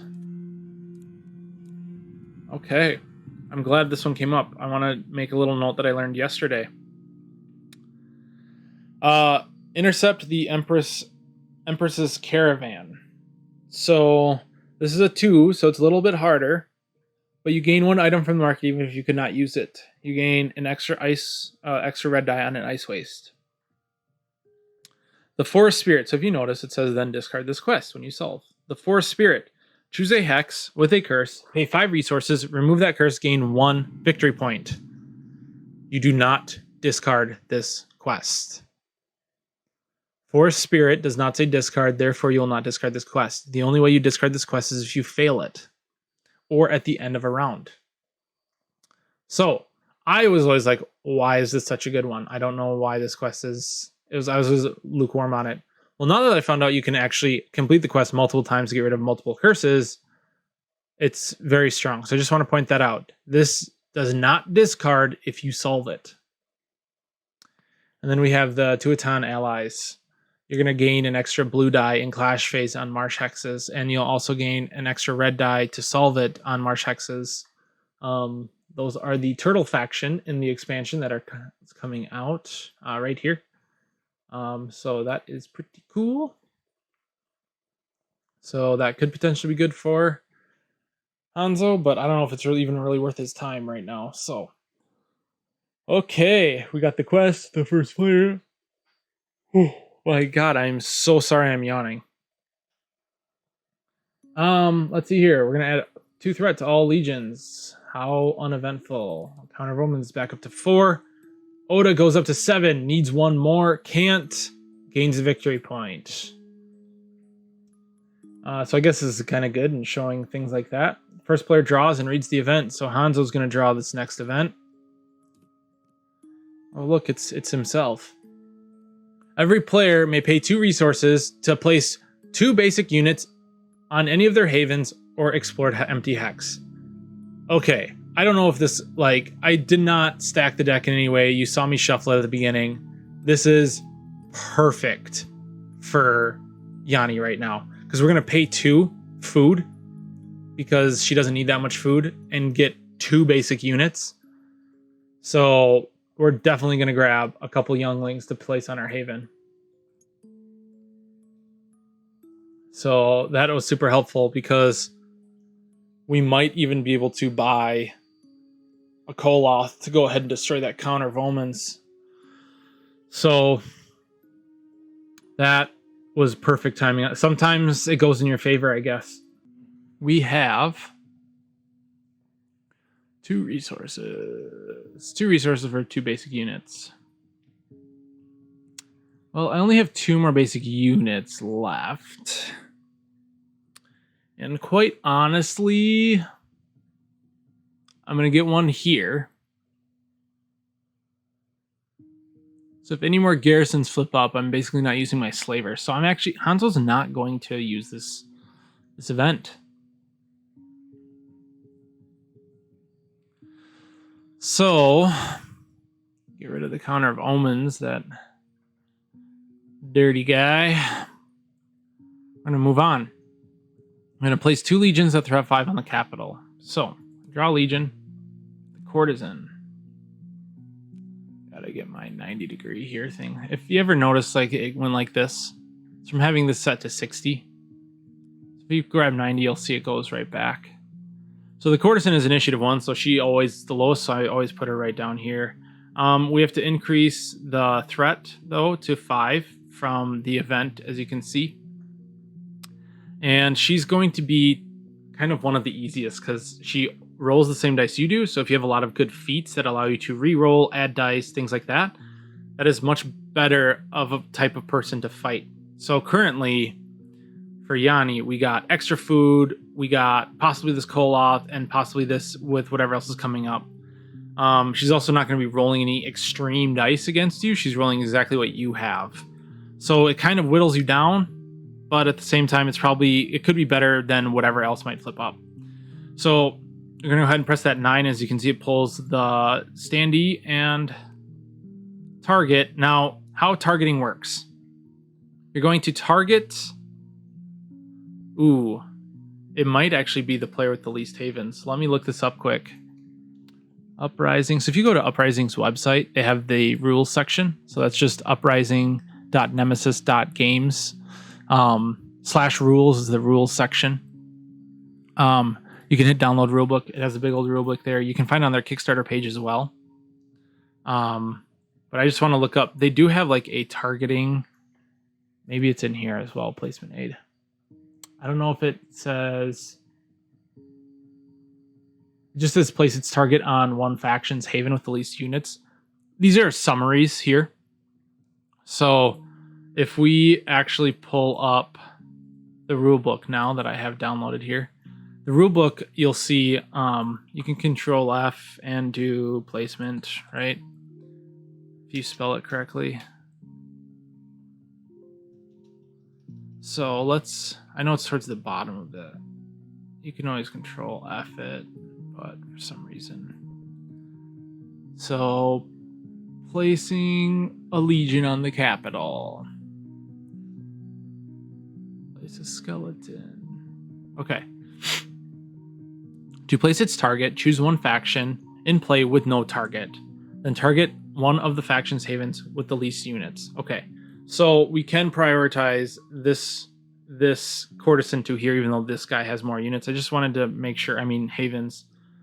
You can only have one target. So if a third legion comes out and we haven't killed the 2 legions that are going to be coming out to face us, well then that is going to be they're just going to like trigger the capital action, which we'll kind of see if they move out here. So we have the target, we have the courtesan, she's at 5. we're good to draw the next one. It just says place 2 legions.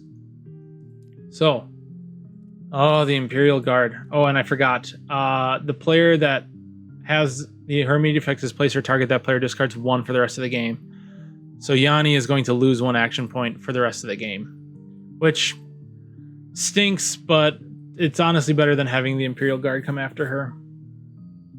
He's kind of a bugger as well. Place its target. Place 1 garrison on every hex with a garrison except the capital. So we're going to grab him with the 9. Place him here. This Haven currently has the least units, so he'll be going for that one. We're going to place 1 garrison. So that's actually the 3 hotkey on the number pad. And then not on the capital. So not the worst thing in the world here. It's a little more worse when you do the normal setup and there's already 3 havens sitting here. Yeah.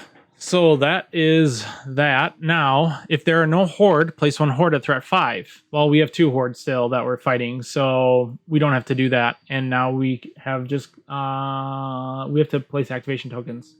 So we have the Imperial get 1, and the horde get them as well. Okay, let's see what kind of mess we can get ourselves out of here. So we're going to draw 2 feats. So I'm going to hit the 2 hotkey. When you use the trade action, you gain additional salt. Okay, that's kind of nice for this. But honestly, this is going to increase our abilities and also give us immediate resources. So it says gain 3 resources. Then choose one of the traits. Is there something up I could use? Yeah, he's only at 1. So not necessarily. So I guess this comes into, I'm going to grab leadership. So this is hotkeyed as well as 8 and 9. So it'll press whichever one you're doing, it rotates it. And that's contact sensitive as well. So you can't do that to other cards. And if you do the opposite one where it's on top like this, you just have to grab your hero card and drop it. And it'll drop it just fine right there. So we're going to grab leadership. And we get 3 resources. So kind of having to plan this out, we're going to be building units as well. Let's 0 this one under the deck. So we get 3 resources. We need to make sure we have enough salt to pay for archery phases. So we're probably going to grab 3 salts and 2 for a slaver. Or actually 3 food and 2 salt. We'd like to get another haven out on this sea tower, even though it's not going to play effect in a short game, because basically the short game ends after this phase. So you just want to kind of score as many points, reduce the amount of, you can't really plan for later turns in this one. So it is short, but we do want to try to destroy stuff as much as we can. So getting our units out there. So we will probably purchase, we could purchase 2 elite and 2. What tiles are we going to be exploring here? We have a food tile here. But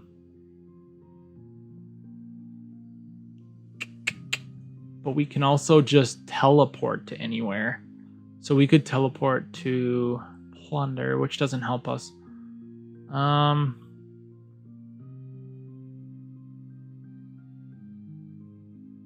Interesting. I don't know if we want to fight Oda at 7. That's so bad.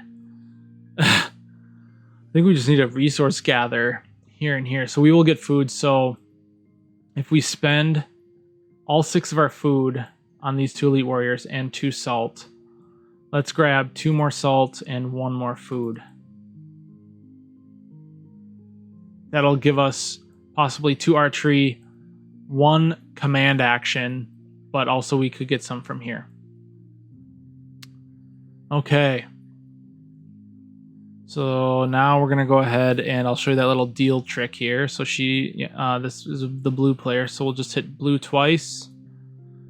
If you have 2 plus Oathstorm here, gain 1 blue.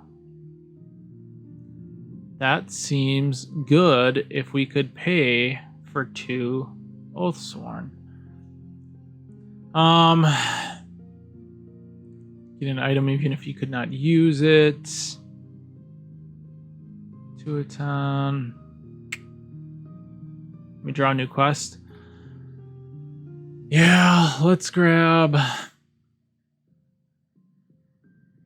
think, the purple. We're gonna grab this one here.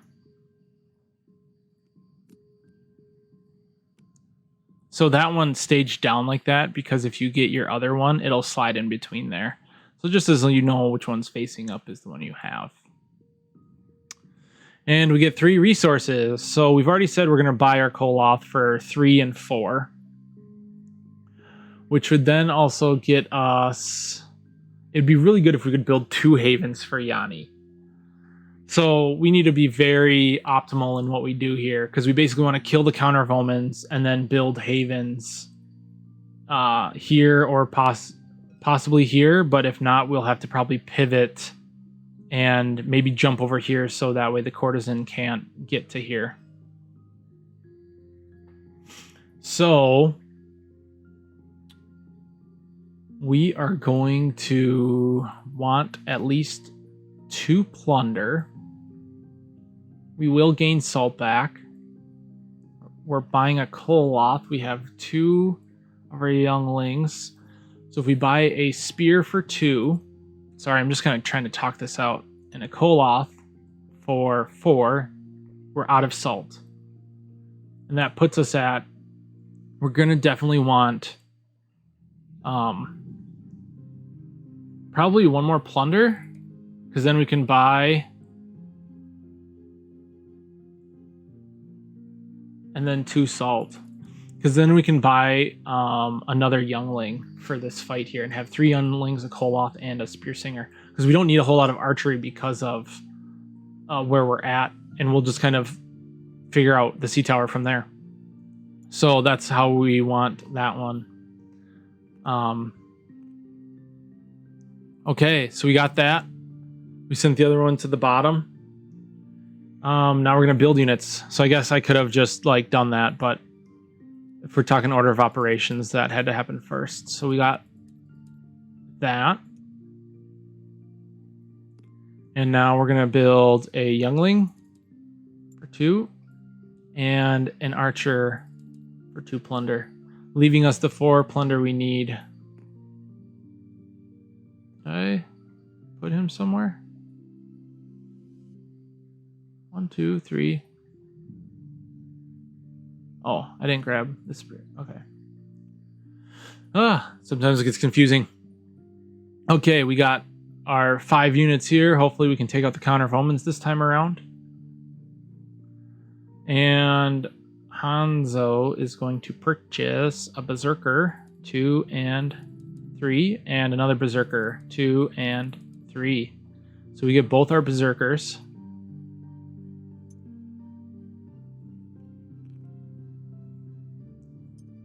So now the hope is that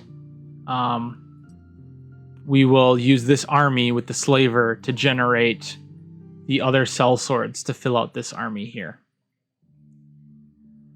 Okay, and Hanzo goes first.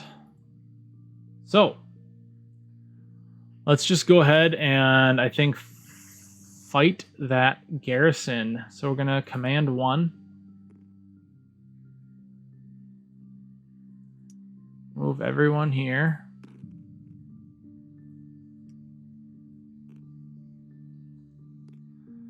And we're on an ice waste. So if we look at the ice waste here, it says no effect.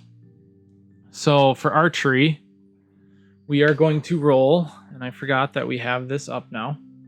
We're going to pay that 1 salt, so we get to roll 5. And a level 3 garrison is going to roll 3. So this could get a little crazy, but we'll see what we can do here. So 1, 2, 3, and 1, 2, 3, 4, 5. Let's just hope we roll better than they do. Okay. So we can re-roll. As it stands right now, we would take no damage, and we would then deal 1.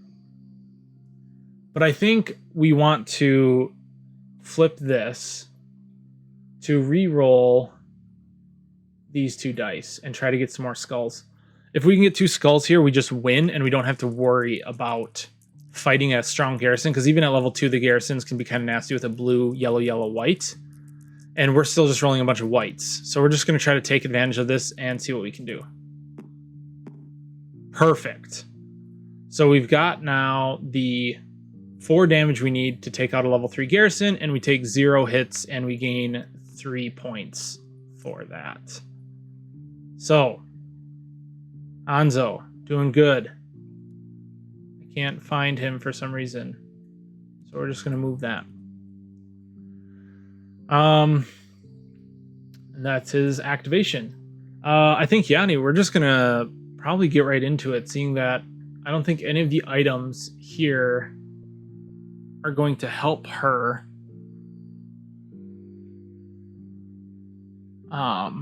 with what she needs in order to fight.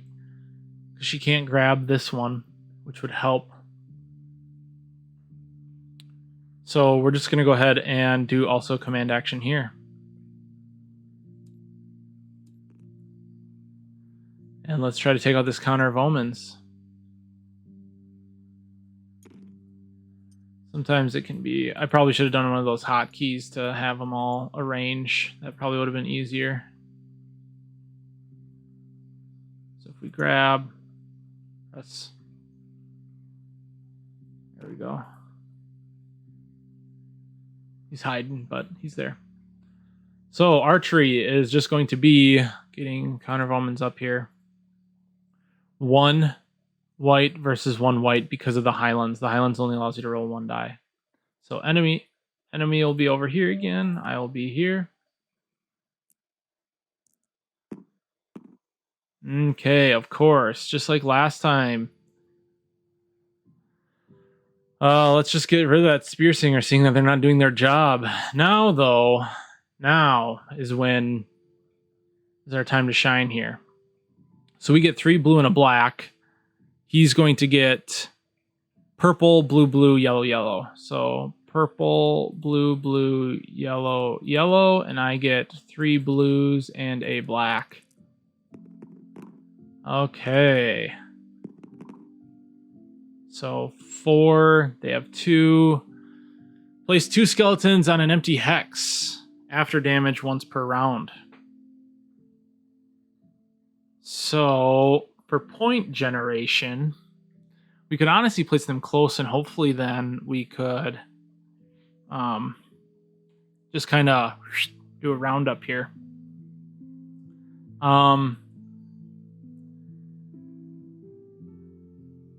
That's only once per round, so it doesn't trigger. So it's he could lightning a shield. So he's going to deal 1 damage to us. So there's no point in, but we deal 2 damage to him. And we're going to go ahead and pay...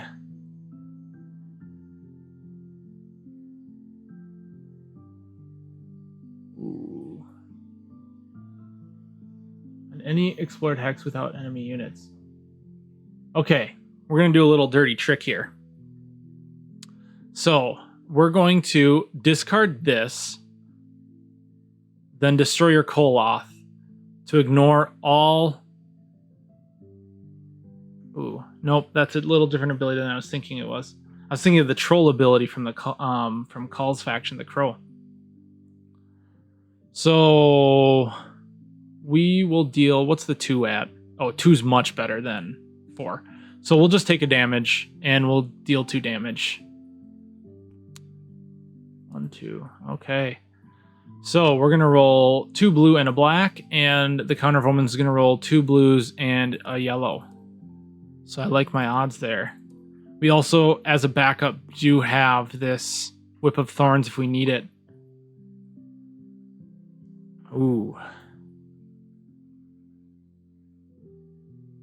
Which I think we might.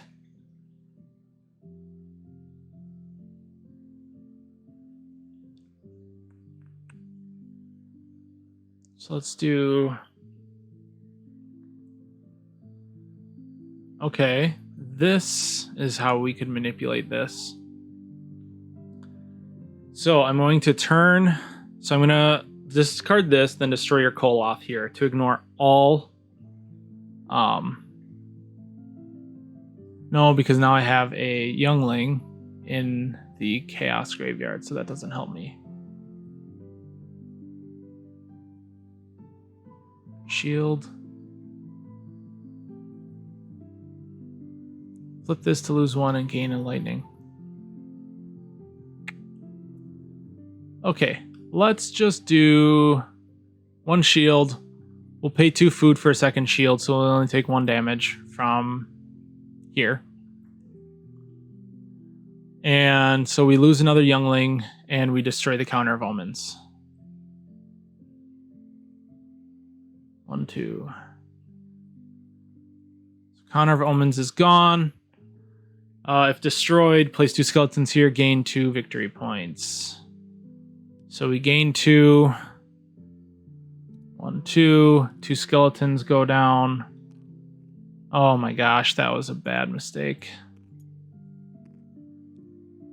So flip it. There we go. Oh, missing one of these guys. See, now you can see why I lock the tiles, because I do stupid stuff like that.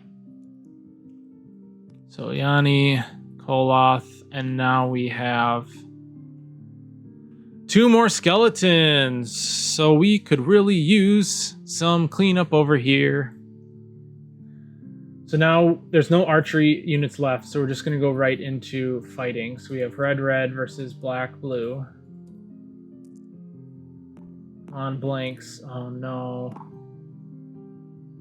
Not good. So we're going to take out a skeleton. We gain a victory point. We take a damage. So we're going to lose our Youngling. Man, this has just not been Yanni's game for rolling. And the worst part is they rolled a lightning, and on the lightning, the skeleton is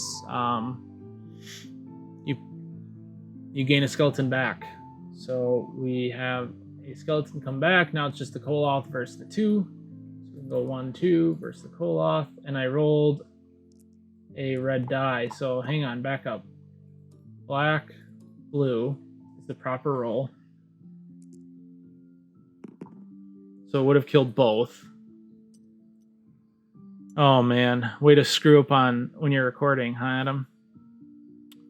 So I had to backtrack because I rolled a black and a red, and if you don't roll proper dice when I play, because it is Tabletop Simulator, you just re-roll no matter what. So we destroyed 2, which gives us another victory point. They still would have destroyed 1 of ours, which still removes the blue. So now it's just the black versus the red. The Koloth versus the skeleton. Our Koloth is going to die. And so is the skeleton. So it's not very good. We lost our entire army. So much for trying to generate points.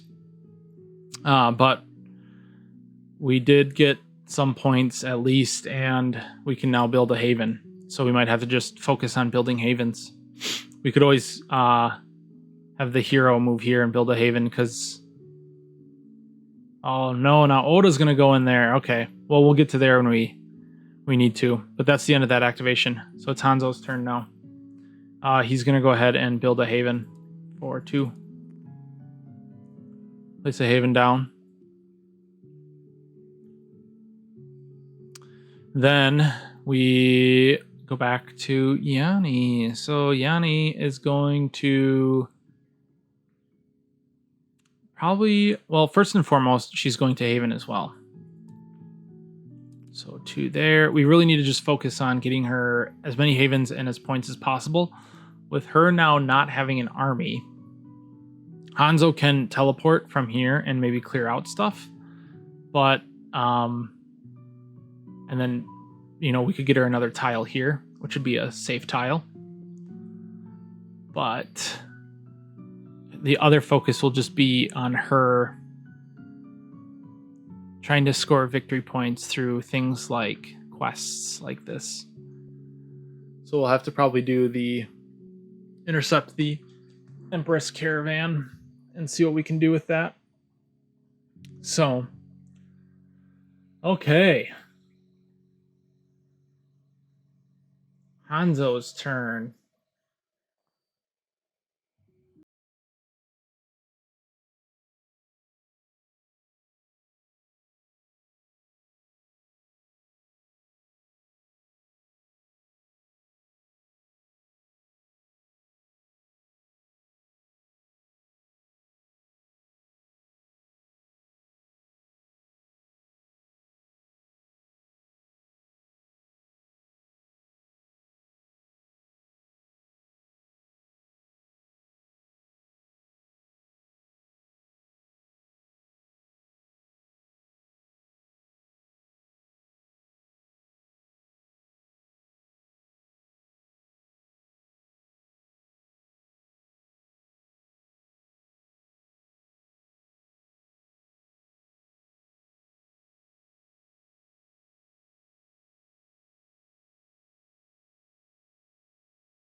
A trade for 1 to get 1 salt.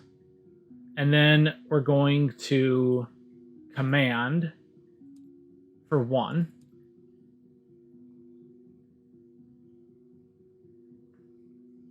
And we will move this army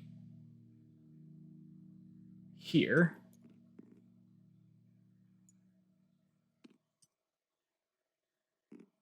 Okay. And then we are going to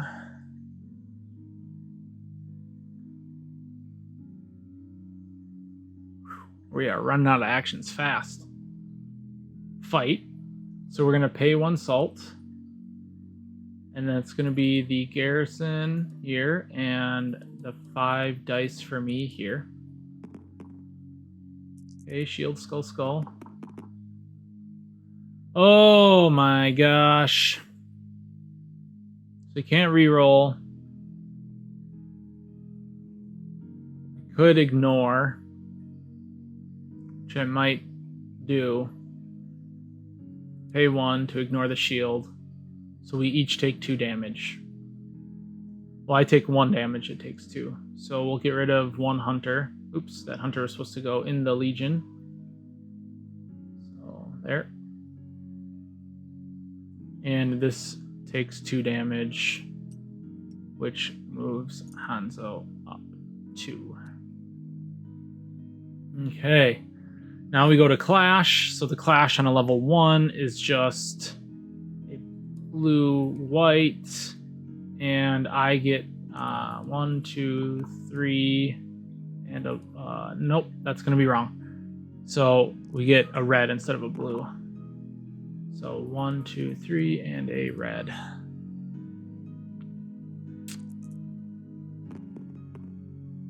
Okay, so we block the damage and we deal enough to kill it.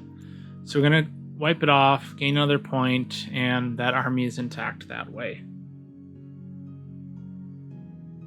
So that is his turn. Yanni is going to go to the markets and grab the leaves in order to try and get remove one activation token from one Legionnaire Horde. That could be huge for taking out Oda. Okay. Now, Hanzo has no food to command his units off, so we have to explore a food tile. So here or here.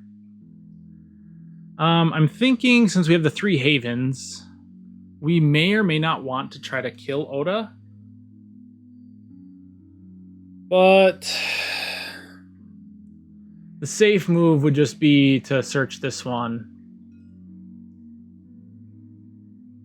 And I think that's what we're going to do. So we're going to move and explore.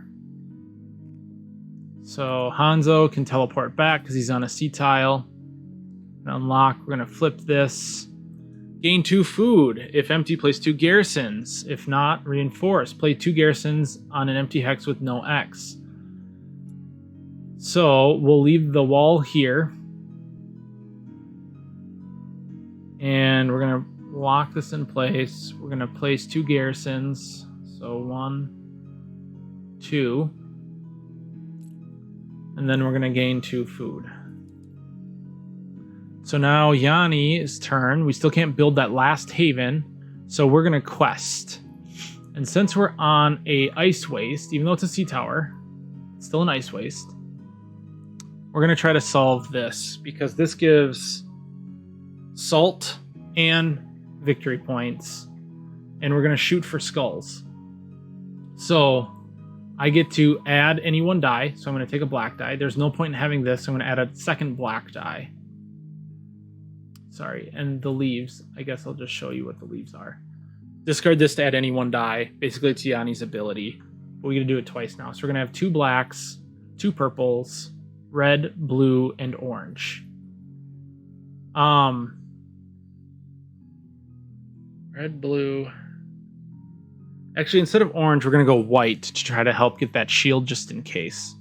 So we're going to go black, black, purple, purple, red, blue, white. Black, black, purple, purple, red, blue, white. And we are looking for that. We're looking for that. So we have 2, 4, 6, 7, 8, 9 skulls and 2 shields. So we got the shields. So we get to draw a new quest. We get 2 victory points, and we can draw an item from the market even if we can't use it. So if we gain the 5 food, that could potentially help, but I think this is really what we want.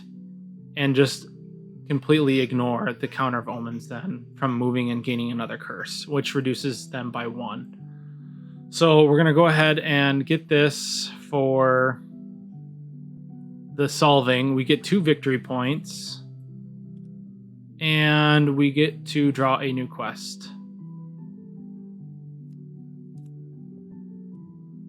Choose a hex, remove a curse. Remove that curse, discard this quest. Well, that is pretty good. But I guess so is that if you have the 5 resources. But we do not have enough actions to do that. So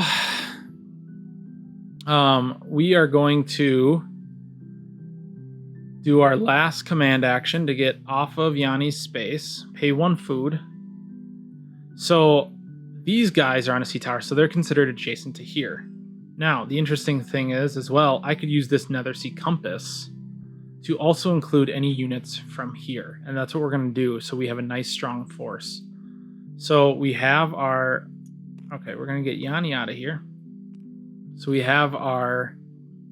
And I never took a sellsword from the slaver card from this fight. So I'll put a sellsword here, even though that's not technically going to matter, because it is a lot smarter for me to grab. Well, it would have been a lot smarter for me to have the other slaver here, because they're a rider unit. So we got rider unit here. And on Badlands, you get to add rider units dice.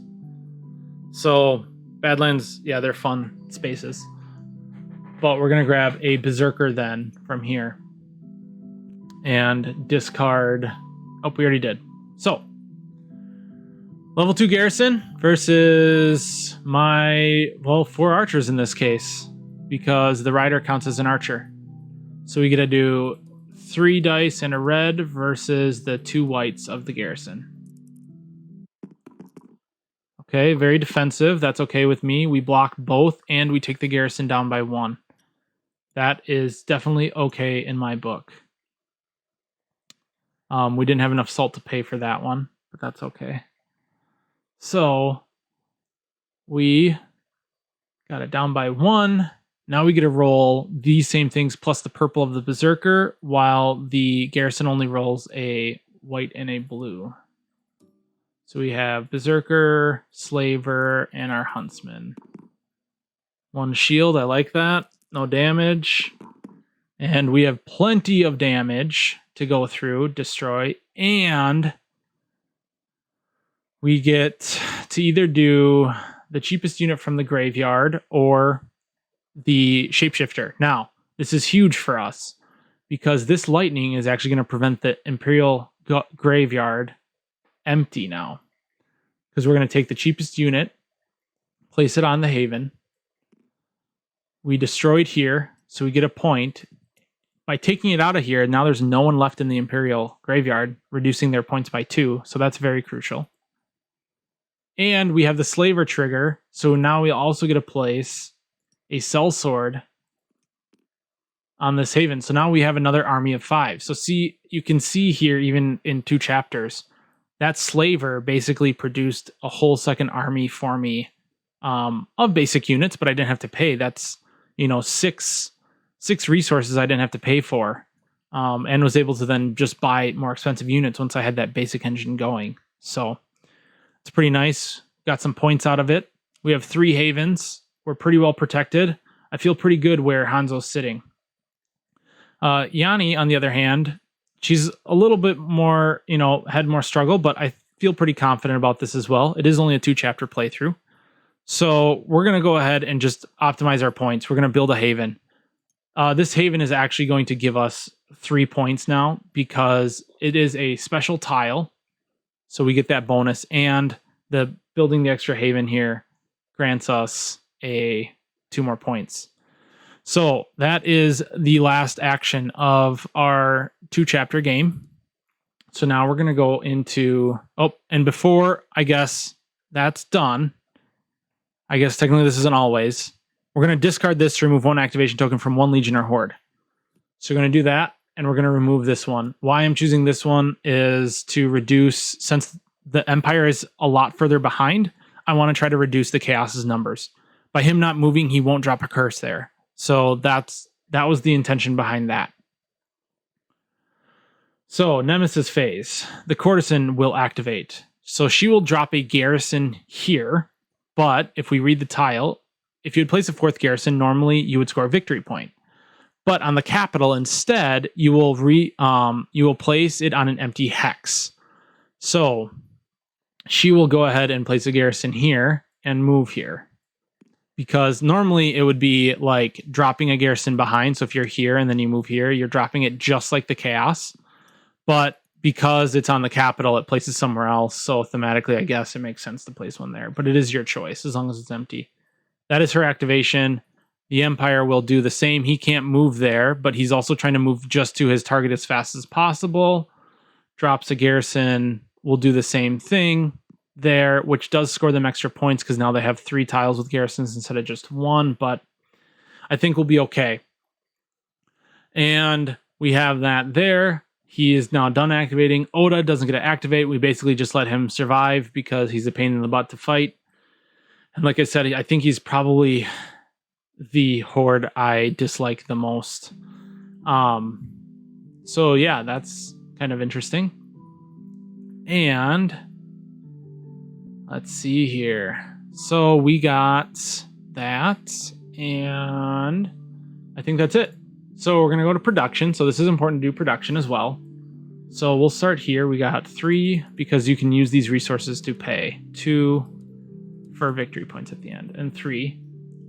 He's got havens on a 2 salt, 2 food, and 1 of each.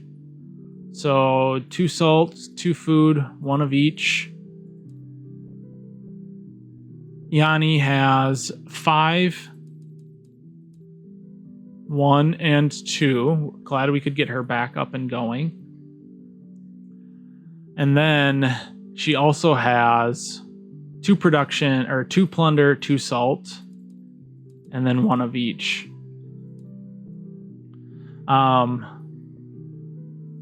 So now we're going to do scoring. So Empire's going to score 1 for every hex with a haven. So 1, 2, 3.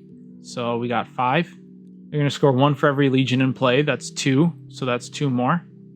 And they're going to score none for having anyone in the Imperial Graveyard. So we are totally good there. Chaos. Chaos is going to gain 1 for every curse. So we have 1, 2, 3. They're going to gain 1 for every horde in play. So that's 1. And we're going to gain 2 for every faction in the graveyard, which is 2 more. Now the players get a score, so we're going to shoot way ahead. This is not too bad of a game. It is the easy game, so it does get harder, I promise you. I've also had a lot of experience, so I feel like I can really piece together a beginning game with just 2 chapters. Chapter 3, I feel like, is a major swinging point, and you'll see that Chapter 3 events, there's typically no good thing that happens in Chapter 3 events. I think there's maybe 1 that has actually a good effect. So that being said, I guess chapters 1 and 2 are a lot nicer to the players. So it's a very good game to introduce yourself to it. So here we go though. So we're going to gain 2 for every haven in play. We both have 2. So both of us are going to gain 6. So I'm at 21 now, and or I should say Hanzo's at 21, Yanni's at 19. And then we're going to gain 1 for all of our special tiles. We both have 2 special tiles.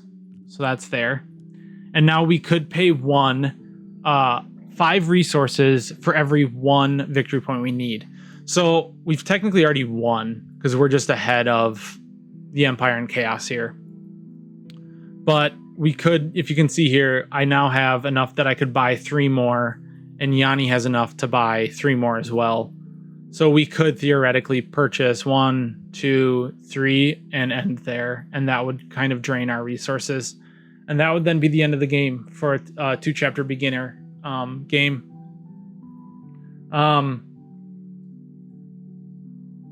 There's, I guess, kind of backtracking here. The events phase, I played in super easy mode just to kind of show you. If you do read the events phase on the last chapter, you're supposed to place 2 activation tokens on here. If it's truly your first game, don't worry about that. I don't think so. I don't think it's that important. That's not written in the rules, but that's just my advice to you. And I was trying to show you like a nice ease into the game. If you want brutal, learn the mechanics and then play a 4-chapter game, and that'll start really. It took me, I think, like 6 tries to actually win my first normal game. Now I'm on a 3-game win streak for normal, so I'm starting to think about adding in the red skulls for the apocalypse level, but we'll see. We'll see how it goes. I'll do some more playthroughs. We can kind of see what's going on, but yeah. So we would have won that, but you do at the end last chapter technically add 2. I guess I've always just played it when I do the beginner game teaching someone. I never add that in. It's a lot. If you are behind, it is a lot more friendly just to have one activation. As you can see, they just kind of move out, give some extra points to themselves. Technically, they could have moved here and you'd have to worry about defending. Yanni would have been in a little tighter spot, but really you could have left that unexplored. She would have gained 3 less victory points. 1, 2, 3. And they would have just gained 2 more points for, well, potentially. So as you can see, it doesn't swing it that much. Oda would have been able to move once, and he would have moved last, so he would have moved in here and possibly taken out that garrison, gaining 2 more points if the garrison was in there, and 1 more for the curse. So, as you can see, it doesn't play a huge factor. So if you're just trying to learn the game, like I said, just do the 1 token, but if you really want to, on the last chapter, you are supposed to add 2 activation tokens. So that's just a little tip for learning the game. But that is all I'm going to show you for today, or I don't know how I'm going to edit this or break it up, but obviously it's a pretty long recording, and we're going to do some longer, I'll do some 4-chapter games for you guys. So I will definitely be editing those into smaller chunks that are more palatable to watch. But I guess until next time, check this out. Check out their website. It is Uprising, Curse of the Last Emperor. You can still late pledge if you're interested, and join the Facebook group for information, questions. They're very active there. I'm pretty active there. And you can always reach out, get better information. And yeah, just stay tuned. It's a game I'm super excited for, and I really just find myself playing it all the time. So that's why I'm planning on doing this little video series. I won't overdo it, and I'll get back to some of my actual board game stuff, physical copies. But yeah, it's a really, really enjoyable game, I think, especially when you're playing with other players and you're trying to piece together that. And it goes a little bit smoother when you're just focused on one faction. It takes a lot of like brain power to switch between factions, and they play so differently. So you really have to be familiar with their factions. But yeah, until next time, you guys all have a great day, and stay tuned for more. Thanks.